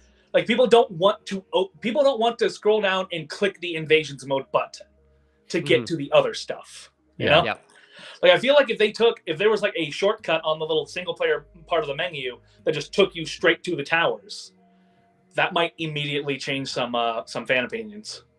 You know what I'm trying to say? Yeah, definitely. Because I forgot, like I did. Sure. Fun fact: for the first month or so of the game coming out, I didn't realize that the Towers of Time were inside of there. Yeah, like, I I went to that mesa that has the towers, the seasonal towers, like once, and then it wasn't until the Sub-Zero season started that I actually went in there. Was like, oh. Which I think is another part with the whole, they did a very poor job explaining what the hell Invasions mode was, leading up to the release. Yeah. With Invasions mode 2, like you were saying, it is our only single player content. In past games, we've had so many different variations of stuff. Like we had these cool mini games and things like that. And we don't get that anymore. And you mean like chess combat, motor combat? Yeah, exactly. And those type of things gave you something to search for and gave you something to look forward to. Invasions just doesn't cut it. Yeah. And like even with MK11, like and one of the problems that we haven't even touched on really right now, because this isn't the place for it, is the lack of customization. And in fact, in MK11, there was a lot of, ooh, I want that color, ooh, I want that skin, ooh, I want that thing. So I'm going to go search for it. I'm going to grind so I can try and get it, et cetera, et cetera. That isn't here because there's like 2 places you can get skins and accessories, and people aren't really thrilled about them. 3 places, and 3 places. 2 of them Shrine, are extremely Invasion, Store. Combat League. Right? Oh, gosh. Sure. Well, before we go into Combat League, because you mentioned customization. That is something that I think we both wanted to bring up. Yeah, but I want to mention Torrent Virus's comment. Test your luck. Like test your luck.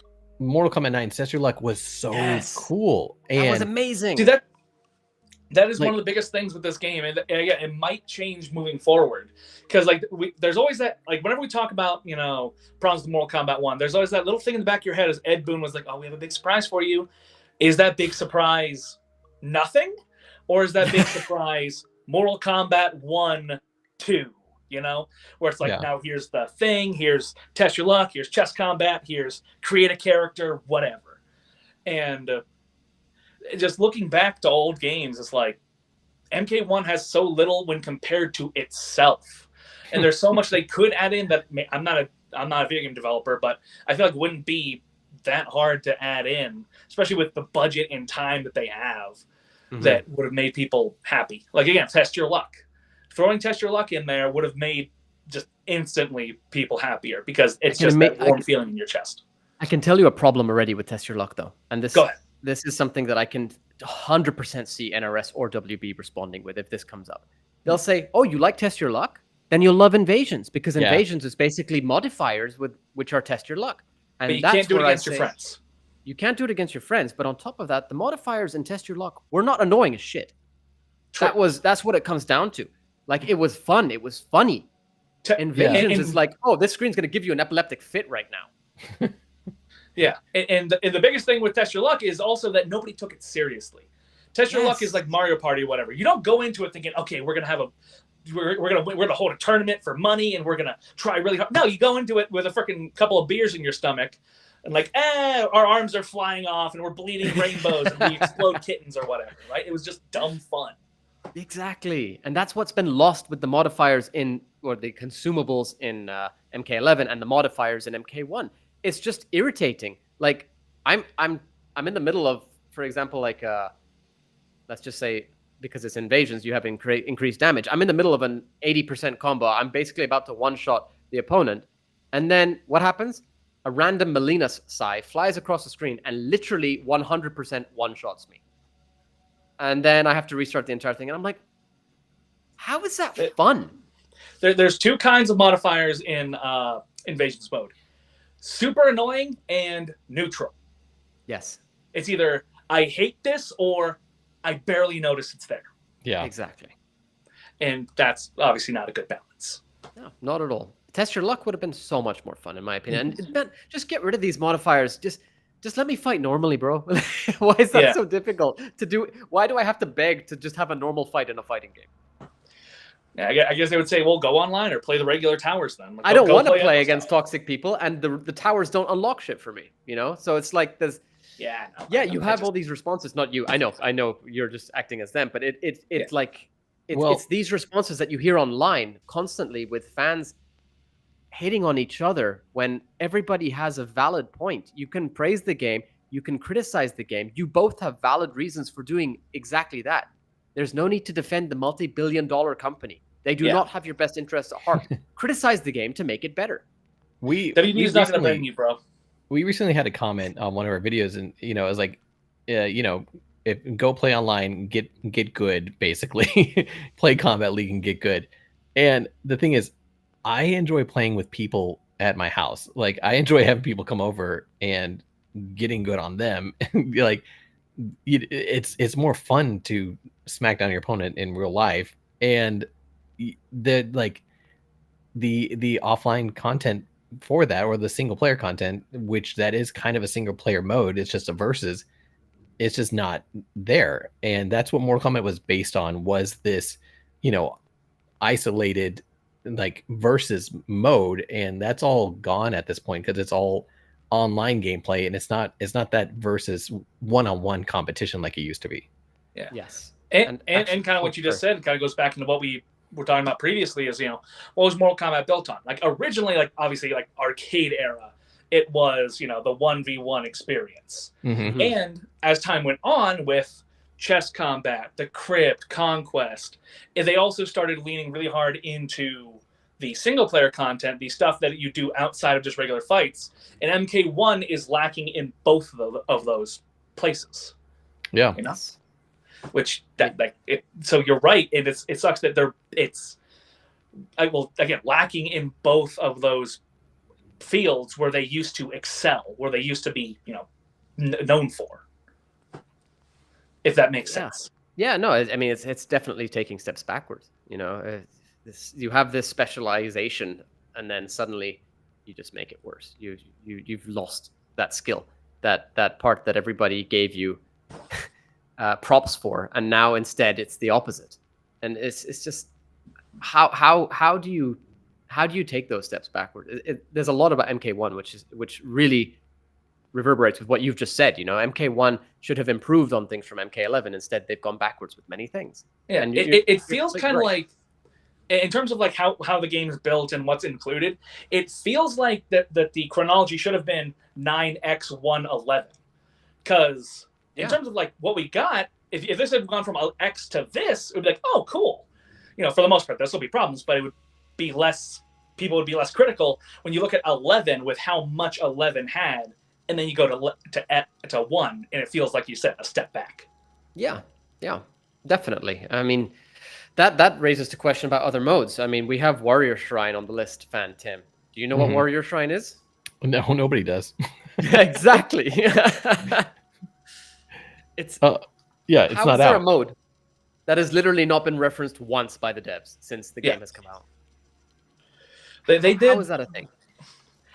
I feel like, and again, going back to comparing it to MK11, which I think is fair considering it's the last game, they did such a good job with communication and like explaining what the hell everything was.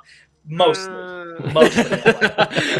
I think this is the rose-colored glasses part. Well, we knew what the challenges. We knew what the crypt was going to be. We knew what challenges of time were going to be more than a week out. Because I remember, I literally, again, back when I was doing my stuff, my research, hey, here's what Invasions mode is, came out a week before the game came out. Yeah, that is true.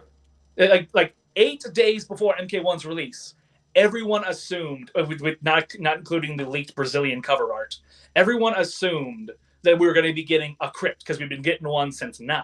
Yeah. And if you want to not count versus DCU, we've been getting a crypt since Deadly Alliance. Yes. So people were like, oh, cool, we're going to get crypt. What's the crypt going to look like? And then they came out with Invasions mode. People were like, what is that? And they were like, here's a half-ass explanation for it. You know, You're not wrong. I mean, the communication has definitely dropped with Mortal Kombat 1, and that is actually our next main topic, of course. But I mean, if you I think let's actually hold off on that for a second, just because you make a very good point here, which is the Warrior Shrine has not been referred to at all, and then the communication can be compared to MK11. And in MK11, Combat League did not release with the game; it was not there on release. Yeah. And they actually took a while to tell us what it was. That was not communicated until much later. I remember talking to Phantom about this at the time. And that is very similar, in my opinion, to how they've been handling the Warrior Shrine. And it's just like, instead of fixing those mistakes, they just double down on them and repeat them. And we're seeing this again now with, for example, crossplay. Crossplay was to come in. We've been waiting all this time for crossplay. It finally releases. It's not even complete. There's no King of the Hill. We still don't have an online practice mode where you can just play against your friends and practice in there. Instead, you have to keep doing fights.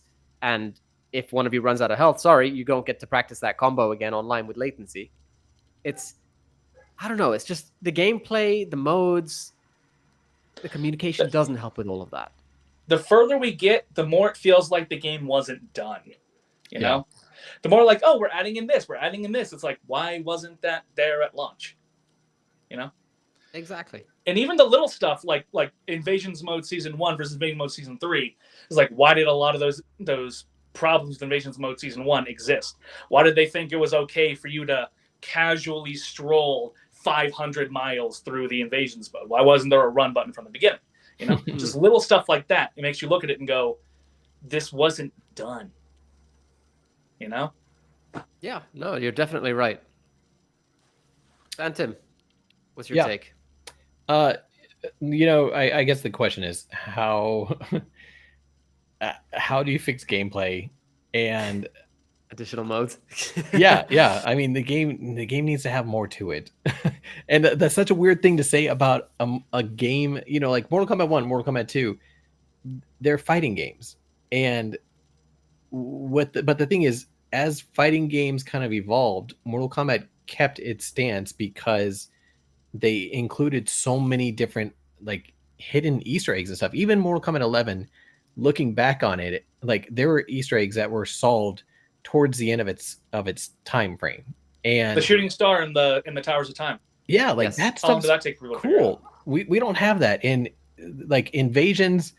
It seems like they try to figure out an automated process to do everything that we liked, and there's no soul to it. There's no heart to it, and especially with the newest season. Yeah. Oh, yeah. You can tell that season of Chaos. Season of the Huntress. Huntress. Yes. You know, before we continue, guys, I think it's time I give away a Dancing Dragon Gfuel box because we have it and I'm tired of holding on to this. So what I've done is I've gone through our subscribers. I used a random number generator to pick a page and of our subscribers, and I just grabbed every subscriber from that page, and we are going to see who wins this beautiful box set of Gfuel. But before I do that, let me show you what you get because it's really cool. Okay, so the Dancing Dragon box set, it comes with this isn't a Gfuel promo, by the way. They don't pay us. we just want to give you guys cool kind stuff. enough to send it to us. That's it. Yeah. You know, real quick. While you do this giveaway, do you mind if I step away for a moment? Oh, go for it, Zach. Yeah. I'll be right back. Okay, so it comes with this really, really cool shaker bottle that is made out of aluminum. I have one of these and I use it all the time because it keeps my drinks cool. It's kind of like, you know, like a Yeti, but it has a shaker top inside of it. So you can put your powders and stuff in it, shake it up, and it's good quality stuff. And then it also comes with a tub of the Mango Dancing Dragon Liu Kang Gfuel. So Dancing Dragon.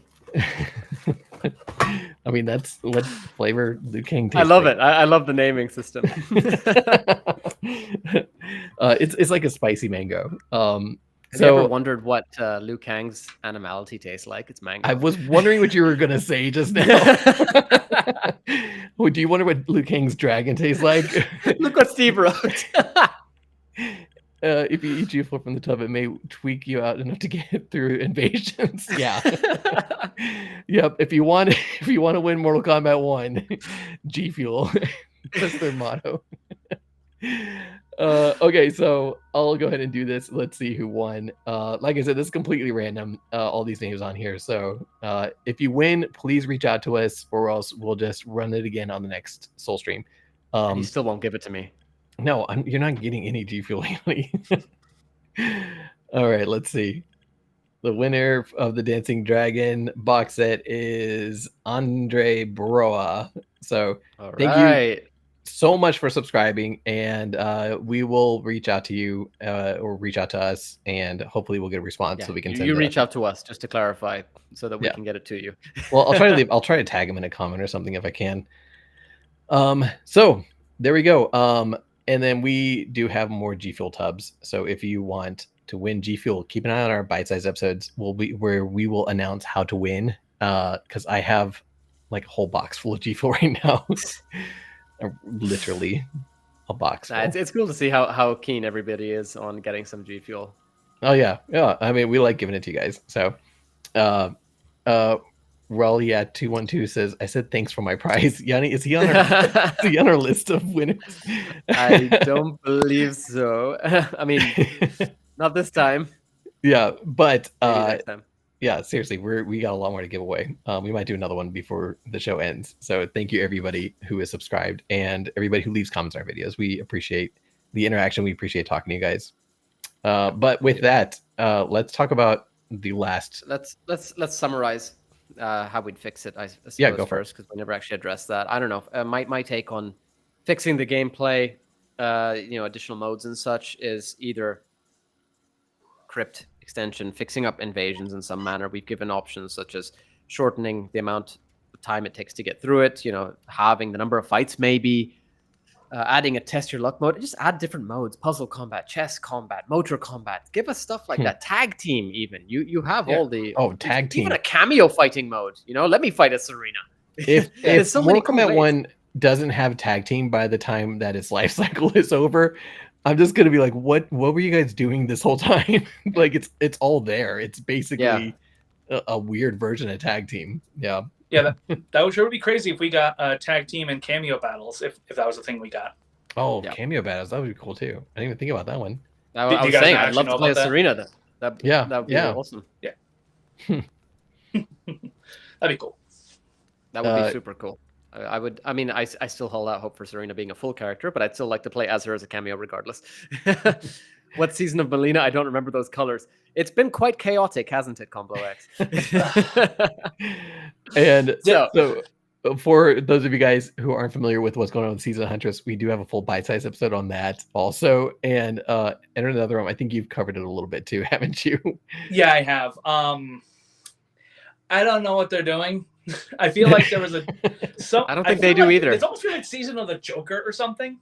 Yeah. Because like you think it was like, well, where did all the skins go? Because I don't know, have you guys I'm sure you have, the fact that for whatever reason this season has half the skins as the other seasons. Yep. And since when is Melina green? Like it almost since feels MK11 like apparently. a reptile or something. What? Like I don't understand the theming of this season. It is just confusing. I'm gonna pull a book out of Osu Stephanie's and say, you know what? She's always been green. It just makes sense. Yeah, that combat cast was not the best way to handle this. Doubling down was not the right way. This was a clear mistake. This was a clear mistake. Just to be clear. I also love how much everybody hates the Johnny skin. Oh, did she not? That's the one that people are honing in on. What was that? Oh, the Johnny Cage one? Everyone hates the Johnny Cage skin. That's the one that I've seen the most memes about. Most people being like, is it with the mohawk? Yeah, with the mohawk. Yeah. I like the mohawk skins. I just don't think they fit, but I like them. I think they're cool. Yeah. It's like, but that's because I have a green mohawk. Yeah. That's why he wears a hat, everybody. It's just so weird. It's like, this is the season of the Huntress, which is based on Melina, so you'd expect pink skins, but no, instead we're getting Chaos themed skins, and then apparently Chaos now means anarchy, which means punk rock, which means David Bowie, which means Mohawks. I'm sorry, that logic on the combat cast, like that's like, you know, that big brain meme where just each time it's like the brain gets like bigger, like it's that thinking process. That's what it seems like. Yeah. But in reality, I'm sorry, it should be the opposite way. Yeah, So, I don't know. I don't know what Zach, the hell they were thinking. How would you fix the gameplay right now? Would you got a final word on that? Final word on the gameplay thing. Yeah, I think you guys are right. Just more modes and make Invasions mode less, you know, grindy and doesn't take 18 years. And if you're gonna commit to the thing with Invasions mode is like, hey, every season we're gonna get skins for characters that are based off of another character. Commit to it. Yeah. You know? Yeah. Well, I feel like we kind of boomeranged back around with that whole thing where like season 1 was like Season Scorpion, which means everyone is yellow. No, which means everybody works at McDonald's. True, exactly. Those were 100% the McDonald's skins. And then the next 2 seasons weren't too bad. The Natara one, I actually liked a lot of the Natara ones, the vampire bloody some were ones. cool. Yeah. And the Frost Sub-Zero one, especially on Havoc. Yeah. The Havoc one was awesome. Like blood on his hands, which, I mean, his gauntlets looks like they have claws on them and everything. Uh-huh. That was cool. That made sense. He had blood on his mouth. That felt like I was looking at old Havoc for a sec, you know? Yeah. And the Baraka season 2 skin is possibly my favorite Baraka skin. That is a really good one too. Bloodthirsty monster thing. But yeah, it's like I definitely feel like there was an idea for like, oh, it'll be Havoc or Joker or something, and then they had to pivot into making it Melina for some reason. I think they straight up put in the wrong skins. Possibly.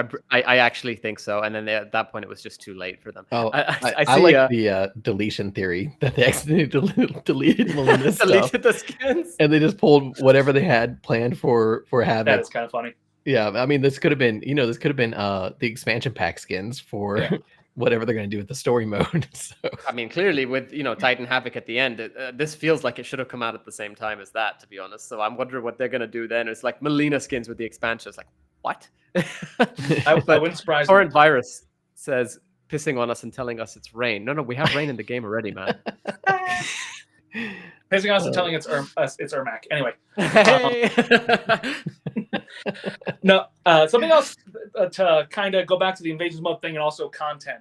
Something that I'm surprised they didn't do, because back in like a month out from the game's release, I did a whole video talking about this, about the like potential of Invasions mode and cameos.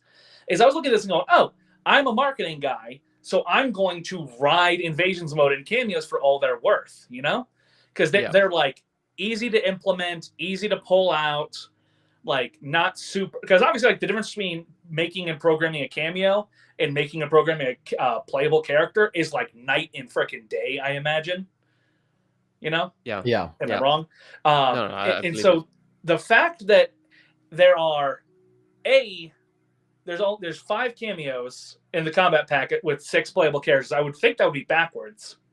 Yeah, I think there'd be more cameos. And the fact that they haven't done anything fun with Invasions mode. Like I really thought, like with all these like with all the various different teases and stuff with the ghost face leaks, quote unquote leaks, and like the Ed Boon teasers, like one thing I thought that would have been a slam dunk that would have been like great synergy, blah blah blah, is I thought they were going to put in a Saw Mesa.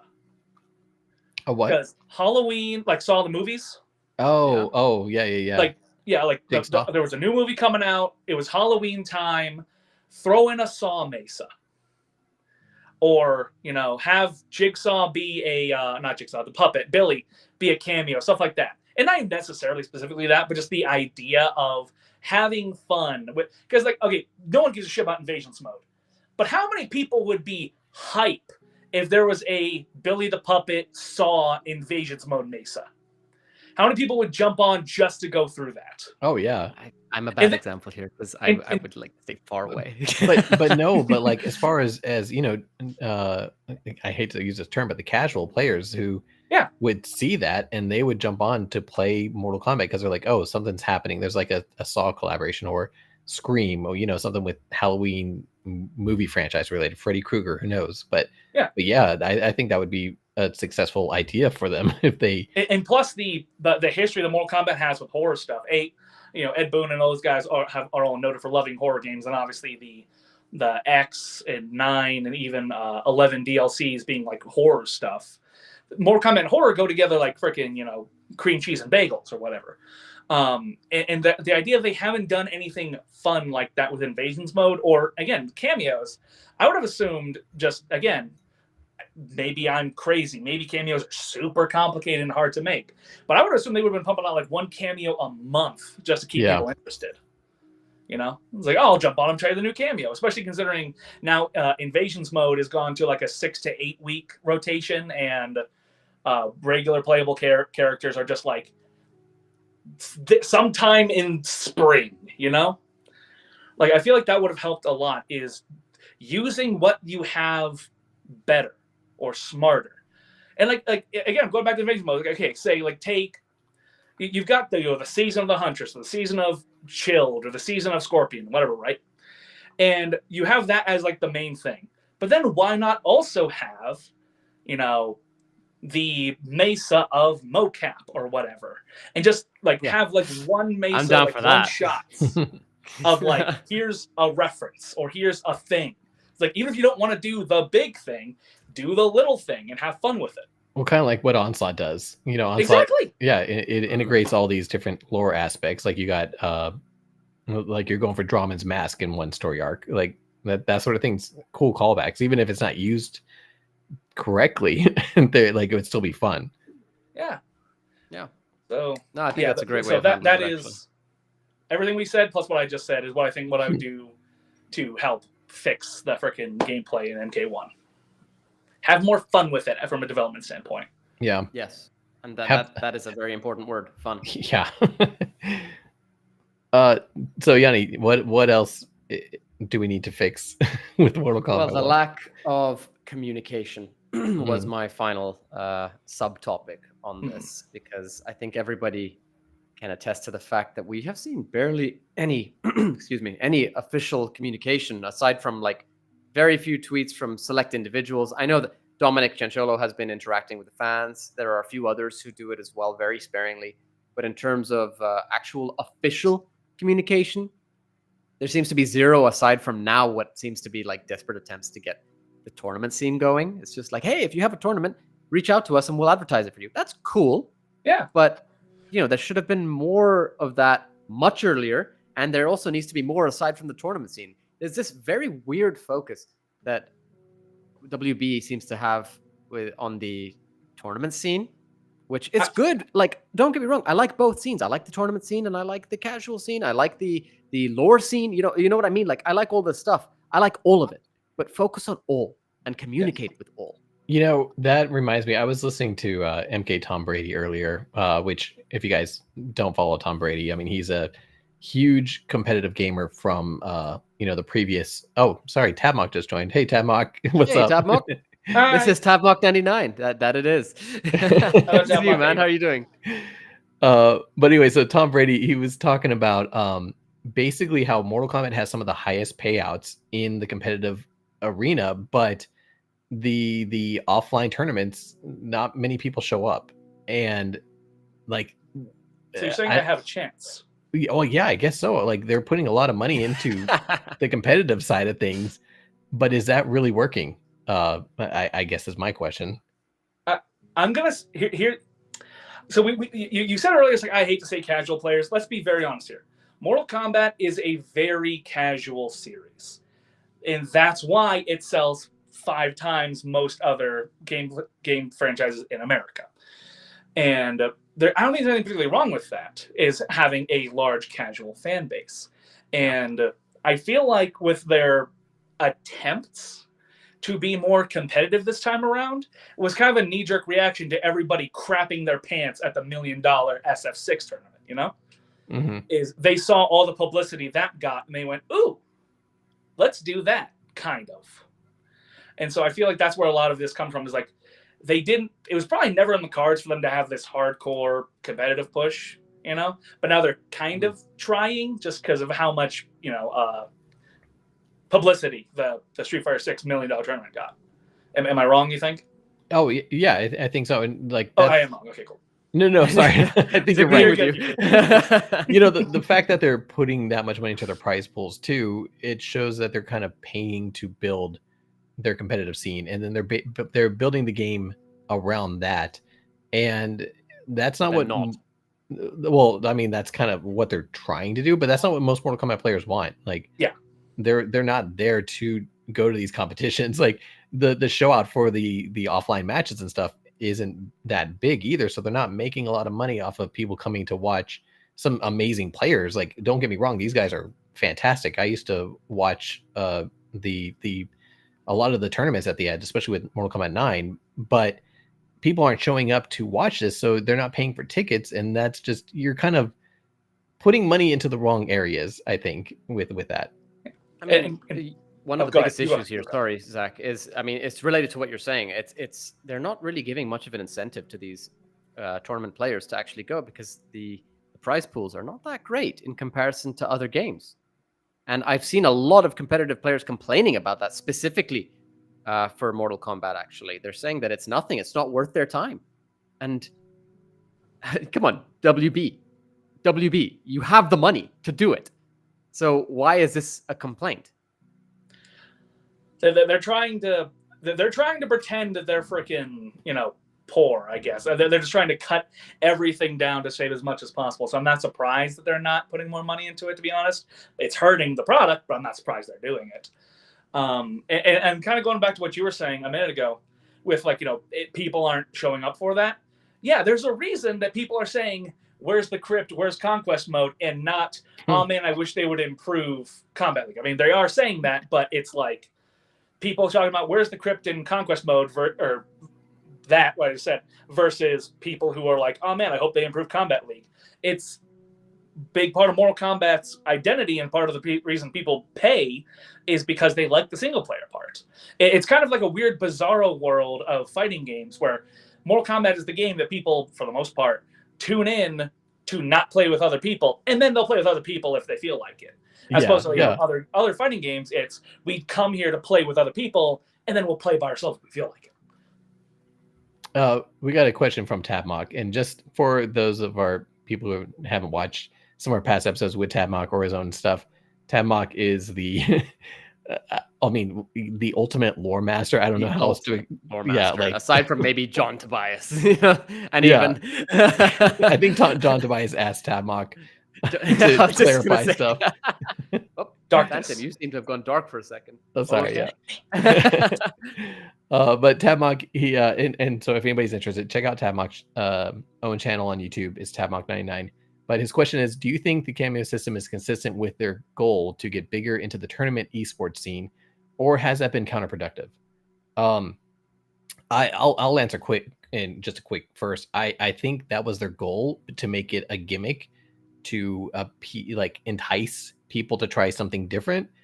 And I definitely think it was counterproductive. I don't think it brought in the draw that they were hoping for, because I mean, we've had Sonic Fox has spoken out against Mortal Kombat 1. I mean, Sonic Fox won not the last tournament. Not against the cameo system itself. Right. But the fact that you're not getting that support from the community, I don't think it worked the way they hoped. Yeah. What do you guys think? You can go first if you want. Go for it. I was gonna say, I think it's kind of neutral. I don't think it's counterproductive, but I also don't think it really affected it. Like, I don't think that. I think what they might have been going for was they were looking for that pop of, oh, what's he doing? He's switching from Darius to Striker. Holy crap, this changes everything. And it's just not getting that. Because A, people don't usually switch cameos, and B, it doesn't matter if they do. You know, it's not that big of a deal.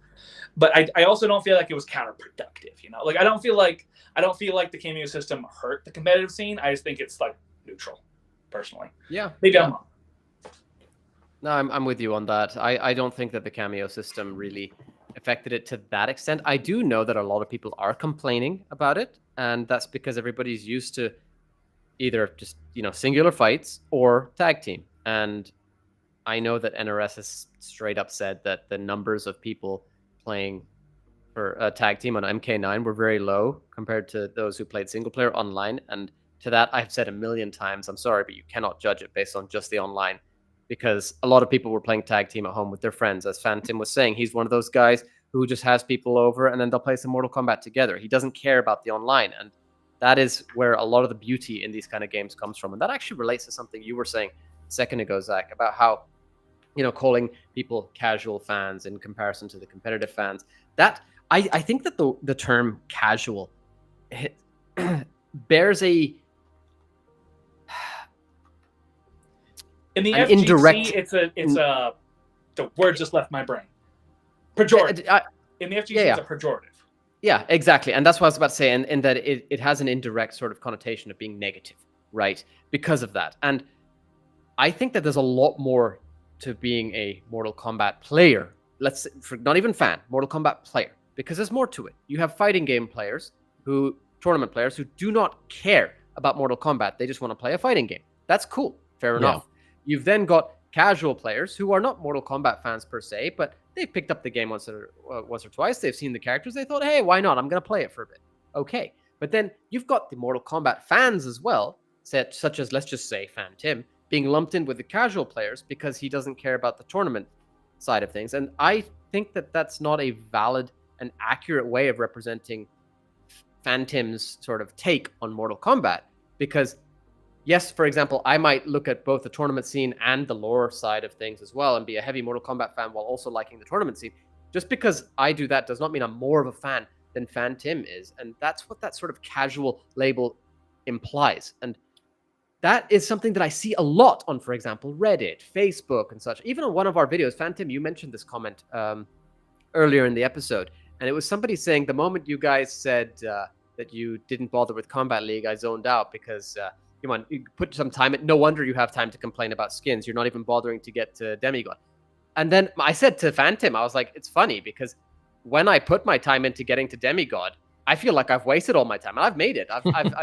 I think I stopped bothering at some point in God to Elder God in MK11. I just don't enjoy that aspect of it. I can do it. Does that mean that you're a bigger Mortal Kombat fan than me, or I'm a bigger Mortal Kombat fan? You're a casual, Yanni. That's I'm all there is to it. But see, that's the weird sort of thing. It's like, and I know, Zach, it's not exactly what you were going for, but it's something I do want to address here, because this is one of those things that really, it pushes the fans away from each other, the player base, the consumers away from each other instead, and that's exactly it. Caneless, firstly, hi Caneless, good to see you. WB only cares about who is paying. MK fans, casual, professional, it doesn't matter to WB, only who is paying the most. And so far, I don't know many MK fans who are interested anymore. And that's the part that is important here. When we criticize, we can all care about different aspects of the game, but you need to be okay to criticize and to be able to have those discussions. Phantom saying that he doesn't care about the tournament scene should not be an attack on Mortal Kombat that you think it is. Yeah, and even if it is, you should not care. Again, Phantom, you made a really amazing, stupid meme like earlier, and it's so basic. But I don't know if you want to even throw it up. I don't know if you posted it, but it's just I haven't posted it yet. You don't need to defend the company here. We are all fans of the game, whether that be Mortal Kombat itself, or as a tournament player, or just as somebody who's just bought the game. We're all entitled to our opinion. They need to communicate with us. We need to communicate with them. And that is something that is important. The communication now in the fan base itself, and this is what I've been building up to, is the communication in our actual own fan base needs to be better as well. We need to be able to have those discussions and not just be toxic as hell and insult each other. There's no need for that. Everybody has their own opinion on things. And here we are, Phantom, with I love you, multi-billion-dollar company. Obviously the fan base there, they don't care. What they care about is your money. And I'm not saying that this applies to NRS, But that's clearly what is the approach based on the recent interviews from Warner Bros. It's all about the money. You don't need to defend them. They have the money to defend themselves at this point. And even if you want to defend them, I made a video previously talking about this where there is a clear-cut line between NRS and WB. And here's what the line is. WB put out the $10 fatality. NRS insisted on the $10 3-pack. WB was like, give me money, give me money, give me money. NRS was like, come on, throw them a bone. They couldn't give it away for free, right? No matter how much Ed Boon went in there and twisted somebody's freaking nipples. They couldn't give it away for free, especially because there were people who already paid for it. And refunds are not exactly something the multi-billion-dollar corporations are big on. So even if you want to defend them, you don't try and defend WB, you know, because they're like a hyper evil corporation. They're like one of the top 10, you know, people who own almost everything in the entertainment industry in North America. They're not your friends.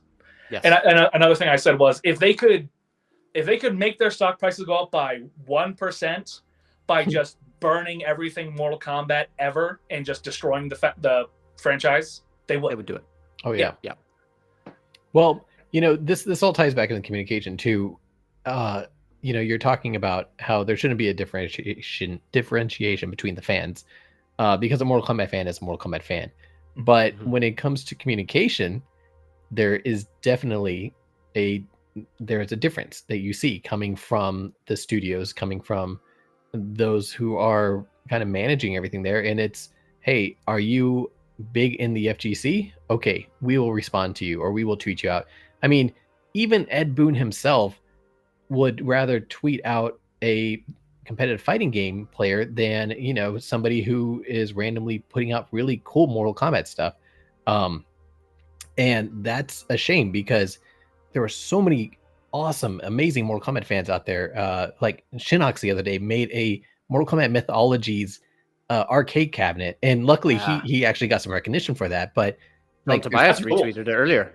Yeah, but there's people doing that sort of stuff, and this is the type of things that should be talked about. And when these people post about Mortal Kombat and say what they think about Mortal Kombat, there should be a response. There should be a, hey, we appreciate your feedback, or hey, sorry, that's not going to happen. You know, yeah, like and we're seeing that lately. Actually, I think you and I spoke about this recently, Phantom. Max Dude posted calling this kind of stuff out from the recent articles. I think it was Angry Joe, somebody else maybe.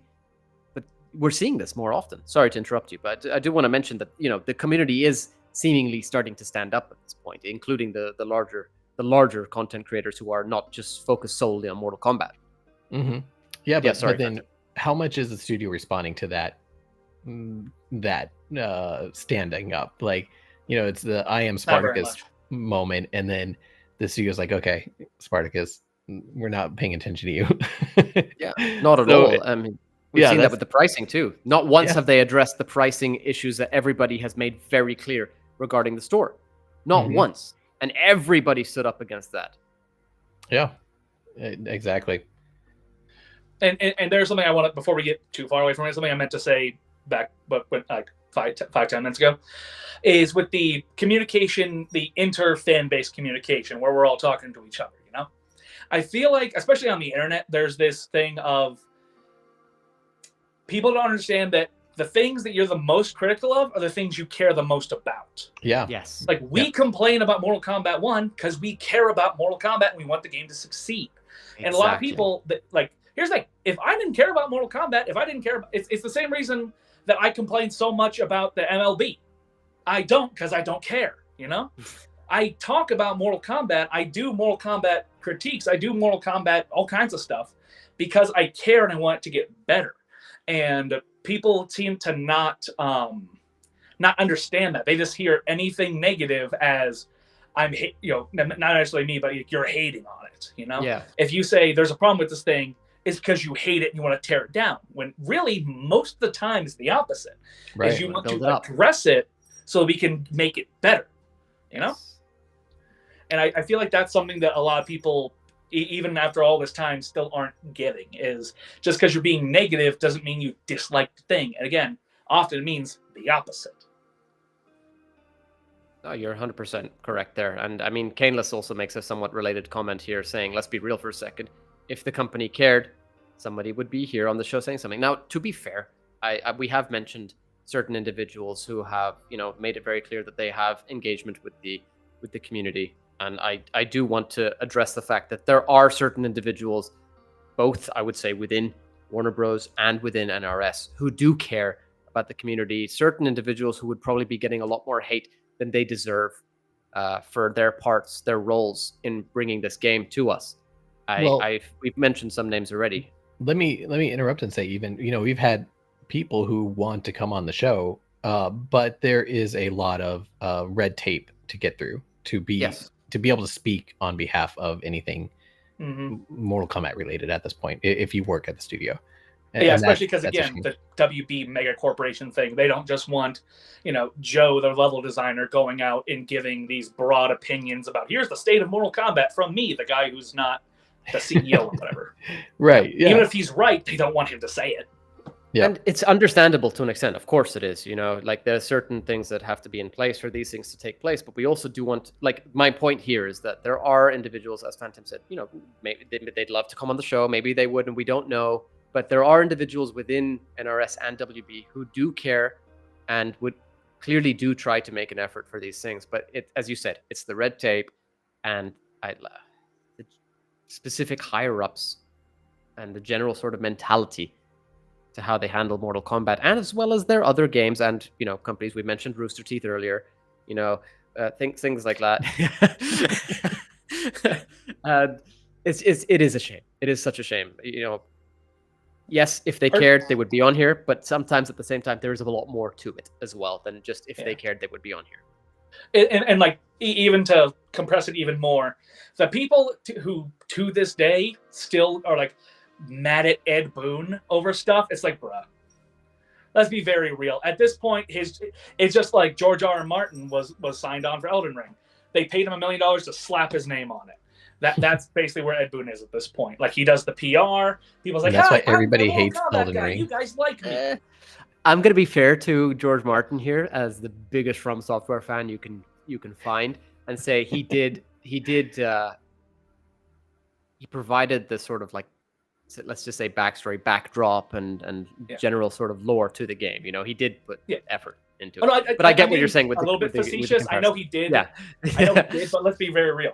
The main reason they got George R.R. Martin and not, some other really good fantasy writer was because Game of Thrones guy, that was worth every penny they paid him, and then they had him do other stuff too.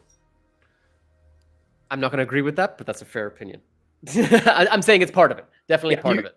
You gotta consider it. Yanni brings up Elden Ring every time we talk about Mortal Kombat. So. Elden Ring, Bloodborne, Dark Souls, Sekiro, I'm bringing them up. For example, the reason I agree, but I also don't agree with you right now, is that I hold From Software in such a high regard, as well as Miyazaki himself, that I don't believe that they just brought on Martin because of the Game of Thrones lure. It's also more that they probably, Miyazaki himself specifically probably was very interested in his writing and his approach to, let's say, Game of Thrones, etc., and wanted to sort of see what he could do in working with him. But again, what you're saying, you're not wrong in that was part of the allure for sure. Well. Yeah, I'm not saying, like, I'm not discrediting George R.R. Martin at all. Yeah. And in addition to that, if the Game of Thrones TV series had never come out, he wouldn't have worked on Elden Ring. Yeah. That's kind of what I'm saying. No, for sure. I'm not trying to. I love this, Phantom. So watching me try to figure out how I'm going to handle this. Like I said, I agree with you, but I do want to elaborate on it. He was valuable, but the most valuable part was the name. Is basically my point. I can see where you're going from with that. Yeah, for sure. Phantom. And that ends the Elden Ring podcast for the day. Phantom doesn't play other games. He has no idea what we're talking about right now. That's the thing. It's like Lord of the Rings. So Baldur's Gate, right? Is that Dan? Baldur's Gate. Is that MK Dan, by the way? Oh, I can't tell. It just says Dan. I can't tell from the image. But hi, I see a lot of waving hand. It's a pink waving hand. Yeah. All right. So back Baldur's to Gate, Phantom. Sorry. No, we're not talking. Let's go back to communication from Mortal Kombat. So, I mean, we got our combat casts. which we broke this down in our biases episode. It's kind of insulting the fan base until Esau is in the chat. We got another artist in the chat. So I mean, there definitely Who he needs is. to be better communication. Period. The Kombat Cast, you can't go on the Kombat Cast and try to trick people into thinking something is happening that's not actually happening. At least just don't mention it. Yeah. Any right. comment just that gets brought up, just don't mention it. Yeah. Rather than trying to BS people. Trying to put in it's a David Bowie. David just Bowie, like man. Just like and as just we like all Melina know, with her punk there's rock. one thing you think about when you think Melina, it's David Bowie. Obviously. Like, you know. Did you never see when he cosplayed as Melina from MK9? Oh yeah, no, yeah, it was great. The bandages, though, right? Good point. Not though. the That actually does make some sense. that whole thing. It's like it's the Hawkeye in Endgame thing. It's like, don't do that. Don't give me hope. Yeah. With this. I think I made that exact meme for this. Yeah, he did.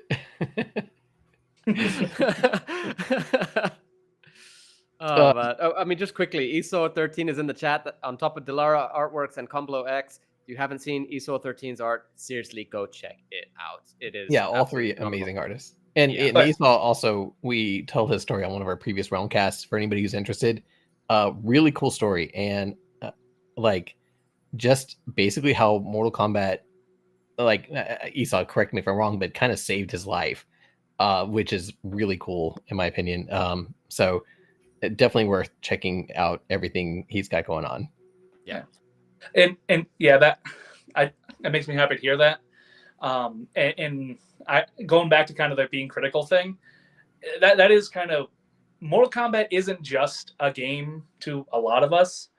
Like I put out a whole video talking about how Mortal Kombat has been like this constant in my life that has gotten me through, good times and bad. And it's been ever since I was like 4 or 5, Mortal Kombat has always been kind of there with me. And again, that's part of the reason that we're so critical about it, that we talk about so much, is that it's not just a video game. It's more than that to a lot of people, and like him and like me, and it means a lot, which is again part of why it hurts so much to see it freaking the situation it's in right now, the state it's in right now. Well, the way that it was back in the 90s and even into the 3D era, the studio was so small that it was an interactability game. Like I don't know, it felt like you could send them a letter and they would respond to you. Yes, even Twitter with Ed Boon's tweets and stuff during Mortal Kombat 9's launch, Ed would respond to people and he would talk to people, and we had that communication, we had that community, and now it's all kind of just getting ignored, and the community's over here and the game's over here. Yeah. And, yes. And Ed Boon has said exactly what you just said. He said in interviews that back in the old days, it was a lot easier because it was a lot, more tight knit. And he's literally said, he's gotten letters or he, got calls from fans that affected things in the games. And like you said, with MK9, it was a whole different level of interacting with the fan base. But I think what kind of happened was around MKX was when WB looked at it and went, oh, this is a business. And so they kind of went to Ed Boon and went, shh. Yeah. Only say what we want you to say, okay? Yeah. And I think that's part of why he has so much fun with tweeting out a freaking package of ramen noodles and going, oh man, sure is a lovely Thursday. Because it's stuff that he can get away with, and he can tease stuff that's coming that he's not allowed to just come out and be like, hey, we're going to announce Cyrex next week or whatever. Yeah. Yep. And yeah, I saw that comment. I saw, sadly, without WB, there wouldn't be any more MK. And it's true, because Midway went. Well, Midway died. Snake had a video on this a while back. The Fourth Snake. He had a video on this, on that sort of take on Mortal Kombat ceasing to exist if it wasn't for WB.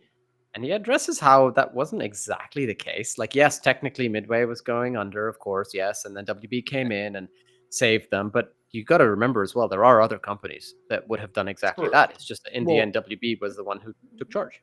They didn't even save them. They just bought it. Yeah. Like they just bought the IP, and the studio itself basically closed. They kept a few people, but Midway's gone. Midway's gone. Yeah. Which owned Mortal Kombat since its inception. Mortal Kombat 1 was a Midway game all the way until, versus DCU. And so, the people who probably got the money from that were the higher ups at Midway, not anybody that worked on the game. Honestly. Well, let's not pretend that Ed Boon didn't get a fat payout for that. But mostly it was the upper level people at Midway who got bailed out of that, and then Mortal Kombat had their 12 people who are like ingrained in the game who made the jump. Tabmock99 says Midway would have gone under years earlier if it hadn't been for Mortal Kombat. Mortal Kombat was honestly that company that life support, and that's so true, because they were doing pinball. Which is part of why when everything happened, people went, what the hell happened? Because Mortal Kombat, I think since Mortal Kombat 4, every single Mortal Kombat game has sold better than the last. And that's why when Midway started going out of business, people went, how? Look at how well Mortal Kombat's doing. And the answer is, Mortal Kombat's doing well. None of their other stuff was. Yes. Yeah, exactly. Yeah. Well, and ironically, we're starting to see that again with Warner Bros. In terms of gaming. Yeah, I mean, Suicide Squad kills the Justice League. Harry Potter, Harry Potter's doing all right, but yeah. Is Suicide Squad Kill the Justice League a bad game? Because I've seen, everyone's like, oh, it sucks, it's bad, it's terrible. But everything I've ever seen about it, it looks good, and people I've actually seen playing it seem to be enjoying it. Is it actually a bad game, or does it just get a bad rap? I can't tell. I've seen it. I'm sorry. I cannot willingly tell somebody to go and buy that game. I'm sorry. It is not a good game. I'm sorry. I want to say it is.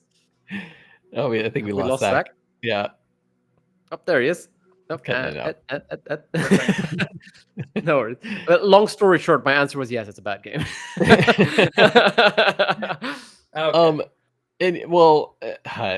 We got so many biases episodes coming out on that topic, so I don't want to dive too much into that, but it's just Warner Brothers. What are you doing? You have so much value in your IPs. You got Mortal Kombat, you got the DC universe, you got Harry Potter. These are Game of Thrones, which Game of Thrones last season, but you got so much value in the things that you own. So why aren't you doing more valuable stuff with it? Here's probably what it comes down to is they're trying, but the problem is that, and this kind of the problem across the entire entertainment industry, is it's a case of the cup runneth over, WB, Disney, all these mega corporations are like, oh, you've got all this great stuff, and then they have so much bloat to them that it doesn't matter how good Mortal Kombat's doing when 97% of all their other crap is doing terribly, especially the movie industry. The movie industry is in shambles right now. But it's you look at all this stuff and it's like, well, how is it doing? How are they doing so badly? How are these problems when they have such good stuff to work with? And the answer is it's just over bloated and what's the word I'm looking for? Poorly managed, not the phrase I'm looking for, but you know what I mean? I mean, the Tabmock is making a similar thing in the how it's being handled, how their games are being handled. And here he says, for example, that he believes Suicide Squad Kill the Justice League is commercially successful. It is anything but. I can answer that real quick. In the Q4 calling with David Zaslav, he literally said on the call that it was a disappointment. So that's not a good thing, and that's crazy to me that he would say that during his quarter earnings reports, because they always try to make everything sound really good. They usually talk about Harry Potter, they talk about upcoming projects, and on this last one they mentioned how well Harry Potter is doing, and they mentioned how bad Suicide Squad is doing. They didn't even talk about Mortal Kombat. Basically on life support. The game is pretty much being closed. They're literally issuing refunds on Sony. Yeah, and they were down to 1,000 online players recently, but on Steam at least.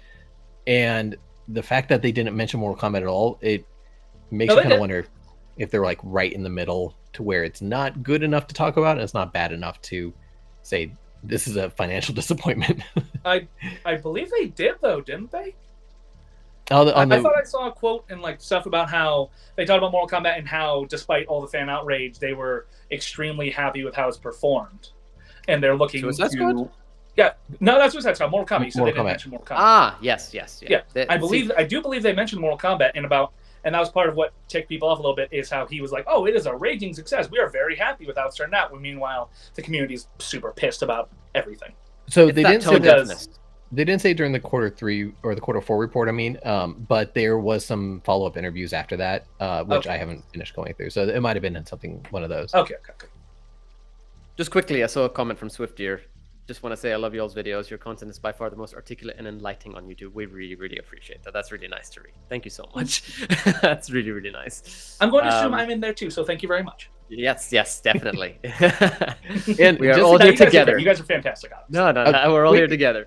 Quick shout out to Zach. If you guys Yeah. aren't following Enter the NetherRealm, please do go check out his stuff. Like the short form content is really good. It gives you quick bursts of everything that's going on with Mortal Kombat and Mortal Kombat lore.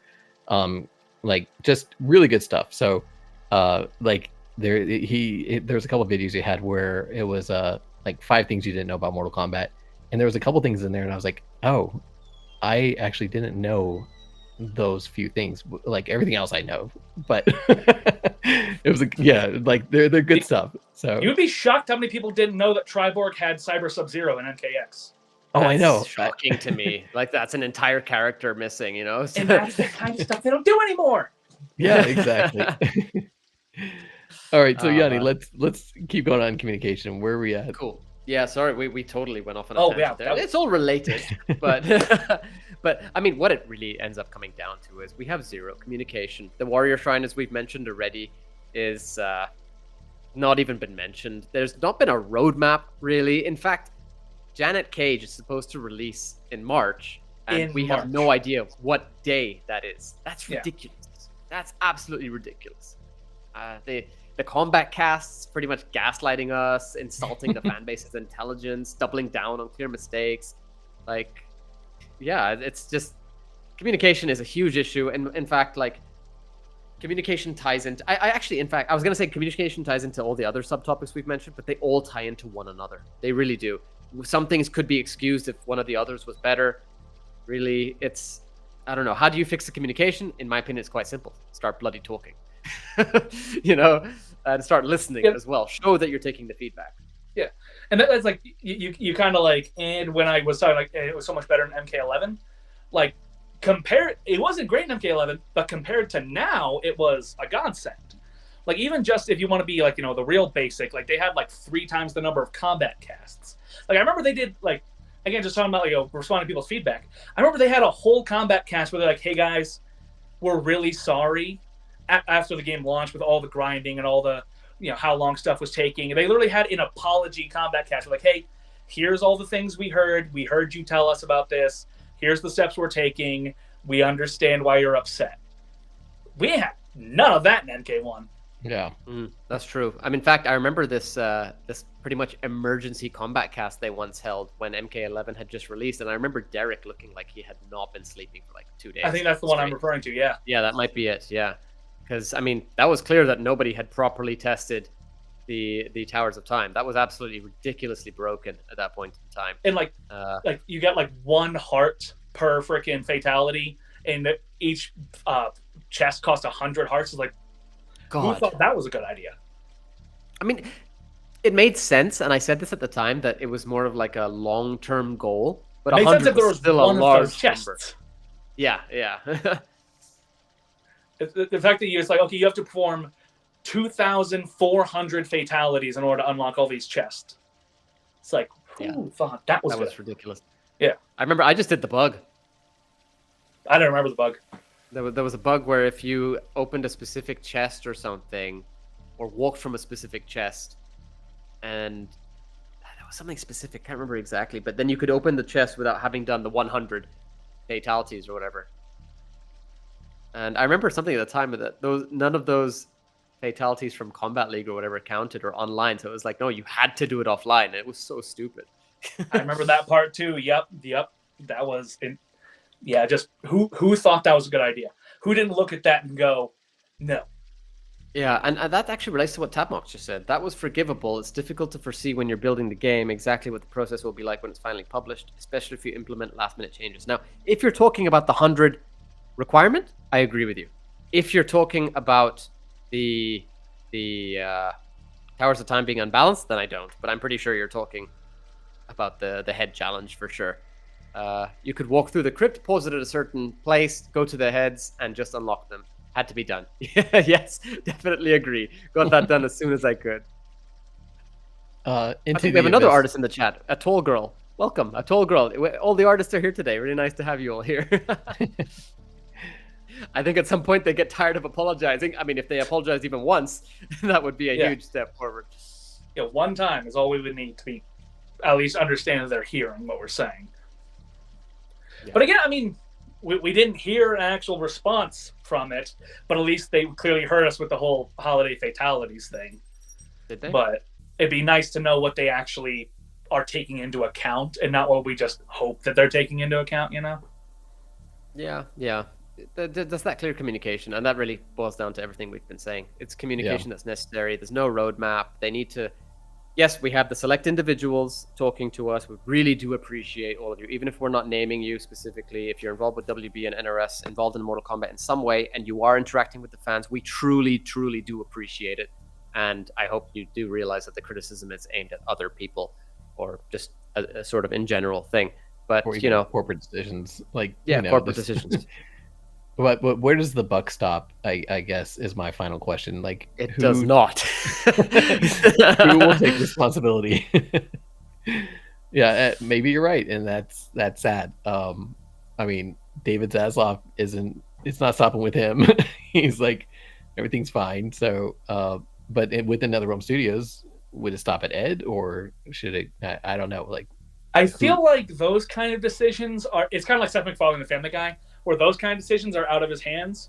If they were like, all right, so we're going to turn Mortal Kombat into a cooking show and delete all the fighting game data we've ever produced, he'd be able to step in and go, whoa, wait, calm down. But in terms of just like, we're going to sell this skin for $10, or we're going to make next season about Bulbasaur, whatever, right? He doesn't really have that much of a say in that anymore. But so it's just the pause. It was perfect. But I feel like they might push him out there to be the straw man, but like, hey, people like you. Go pretend that you care about the things, right? Or I'm sure he does care, but you know what I'm saying. Like, they might push him out there to be like, Ed, tell them that you're the one in charge, but he's not actually the one in charge at this point. Mm-hmm. Again, Seth MacFarlane, the Family Guy. I'm just laughing. Maybe he controls everything. I don't know. Sorry? Maybe I'm just wrong. Maybe he does control everything, but I don't think he does. Yeah, I mean, it's clear that the higher ups make those major corporate decisions to an extent, and that certain things that they have to follow through with Warner Bros. It's like the bureaucracy that we talked about earlier. You know, there's the higher level, and they kind of decisions get passed down to a certain point. But as someone here in the chat is saying, he's in charge, and he is in charge of NetherRealm Studios. You know, he has people at WDB to report to, but he is the director of NetherRealm Studios. So, but at the same time, how far down the WB ladder does he answer to? Like, he's in charge of all the NRS Mortal Kombat stuff, but does he only answer to David Zaslav, or does he answer to the person 7 layers below him? You know? Yes. Yeah. I mean, also, we do have to remember as well that NRS is essentially a subsidiary now of Warner Bros. And as a result, has to follow through on certain WB requirements as well. Now, don't get me wrong.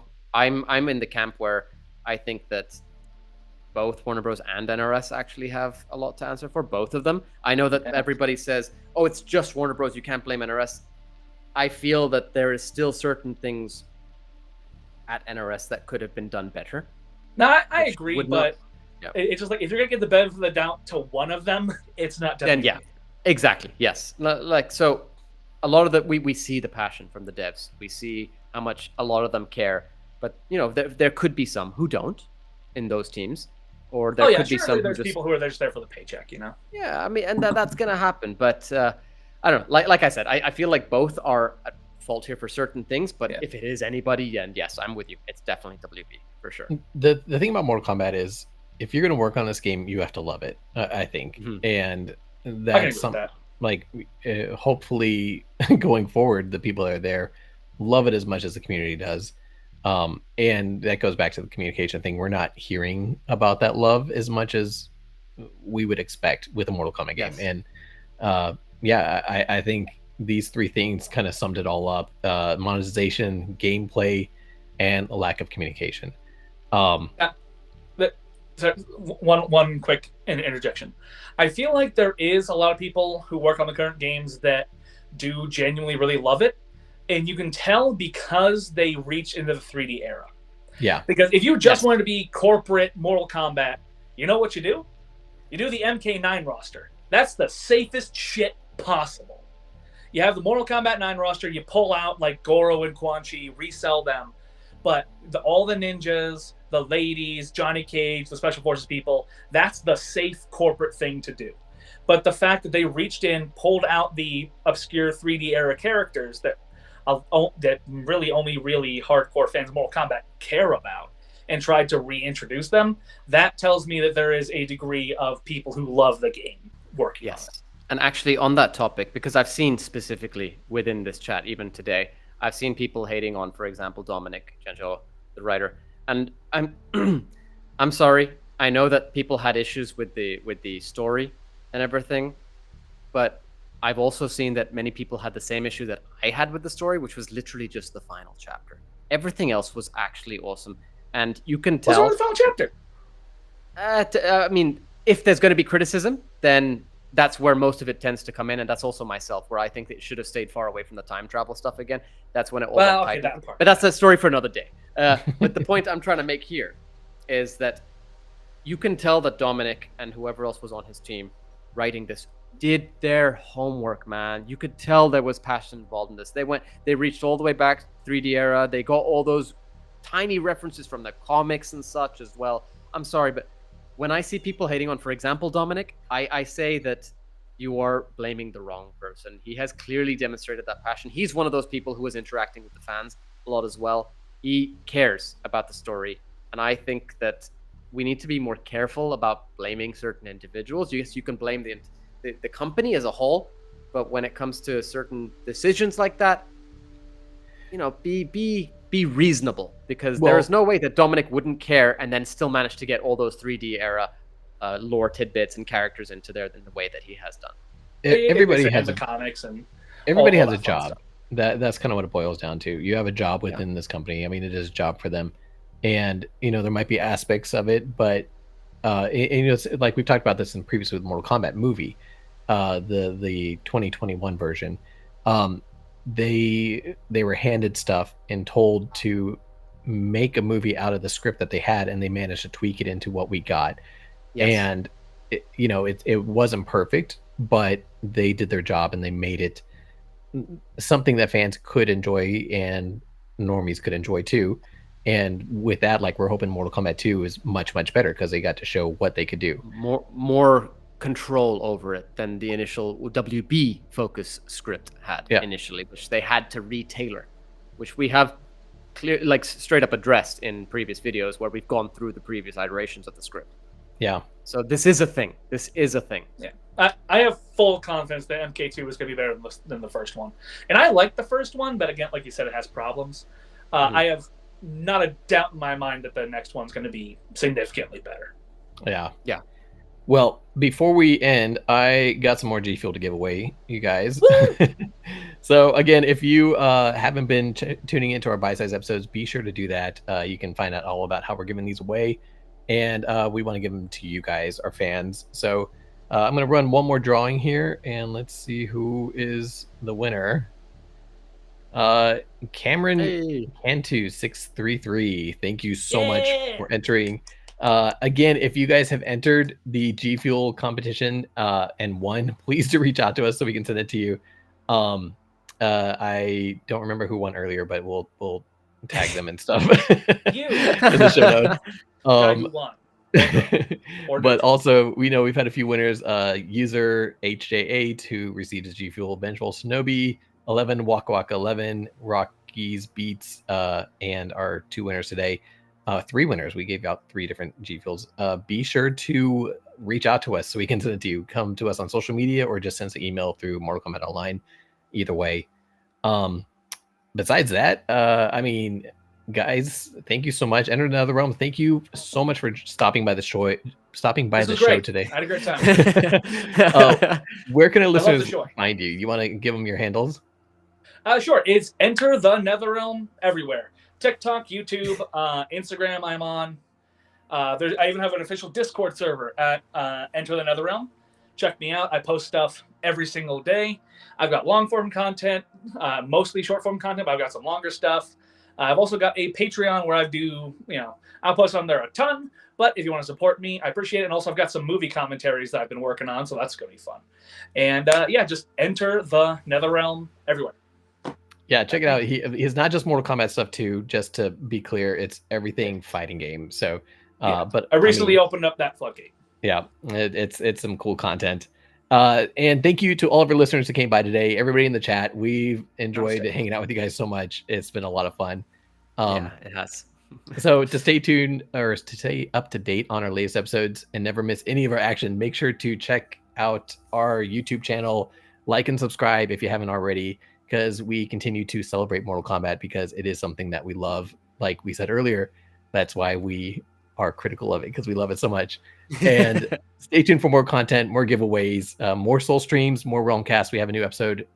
We recorded another one yesterday. We got a few more recorded that we're going to be releasing. So we got a lot more stuff coming on the way. And check it out on Mortal Kombat Online. Yep. We do really hope you enjoyed today's discussion. If you are not already up to date, I'm glad you did. I did too, Zach. Thank you so much again. Enter the NetherRealm. We have been releasing two-cut and bite-sized episodes where we do deep dives on specific topics on or related to Mortal Kombat. So, be sure to check those out if you've missed any. As Phantom said, we have also been recording some pretty cool new Realm Kast interviews behind the scenes. Looking to release one, or at least announce the release of one within the next couple of weeks. Am I right, Phantom? Yeah, I think. Have we got a date yet? I haven't got an exact date, but I'm thinking here in the next 2 weeks we should go ahead and release it. And it's going to be a cool one. It's my gosh, really, really cool one. You guys have no idea what's coming. I'm so excited. Yeah. Can you tease it? Give us a hint. You won't see it coming. Yeah. We're not saying anything, but you just won't see it coming.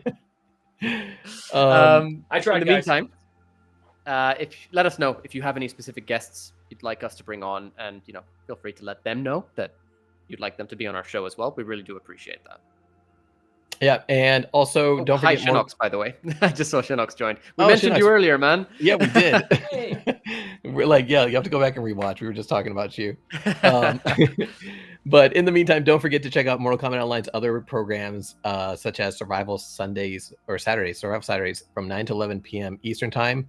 And they actually have a show going on right now on Twitch and their YouTube channel. If you guys want to check it out, just go to Mortal Kombat Online and you'll see it playing there, and you can watch it and see everything that's going on. In the meantime, you can find Yanni, myself, Phantom on the Mortal Kombat group on Facebook, as well as at Realm Kast on all of our social media platforms. So if you want Gfuel, reach out to us there, because we'll respond. We'll give you your Gfuel. Torrent Virus, by the way, just made a comment. Could be John Cena. But you can't see him. I'm not going to say yes or no. I'm just not letting you know who it is. I'm not going to confirm anything. Just heads up, Phantom. I think we will be raiding the Mortal Kombat Online Twitch, right? Yeah, if you're following us on Twitch, we'll go ahead and raid them, just for anybody who's on Twitch. And on YouTube, if you want to go and join on that show and watch some Mortal Kombat gameplay, you can go to Mortal Kombat Online's YouTube channel. We don't have a raid system there, but yes. You can also join our official Discord channel hosted on Mortal Kombat Online server through the link in the description, where we discuss Mortal Kombat along with you. And special thanks to Uppercut Editions for all of their continued support. In case you weren't aware, the Realm Kast is the official podcast of Mortal Kombat Online. And you can catch up on all episodes of the Realm Kast on realmkast.com. Thank you very much. Thanks, everybody. Bye.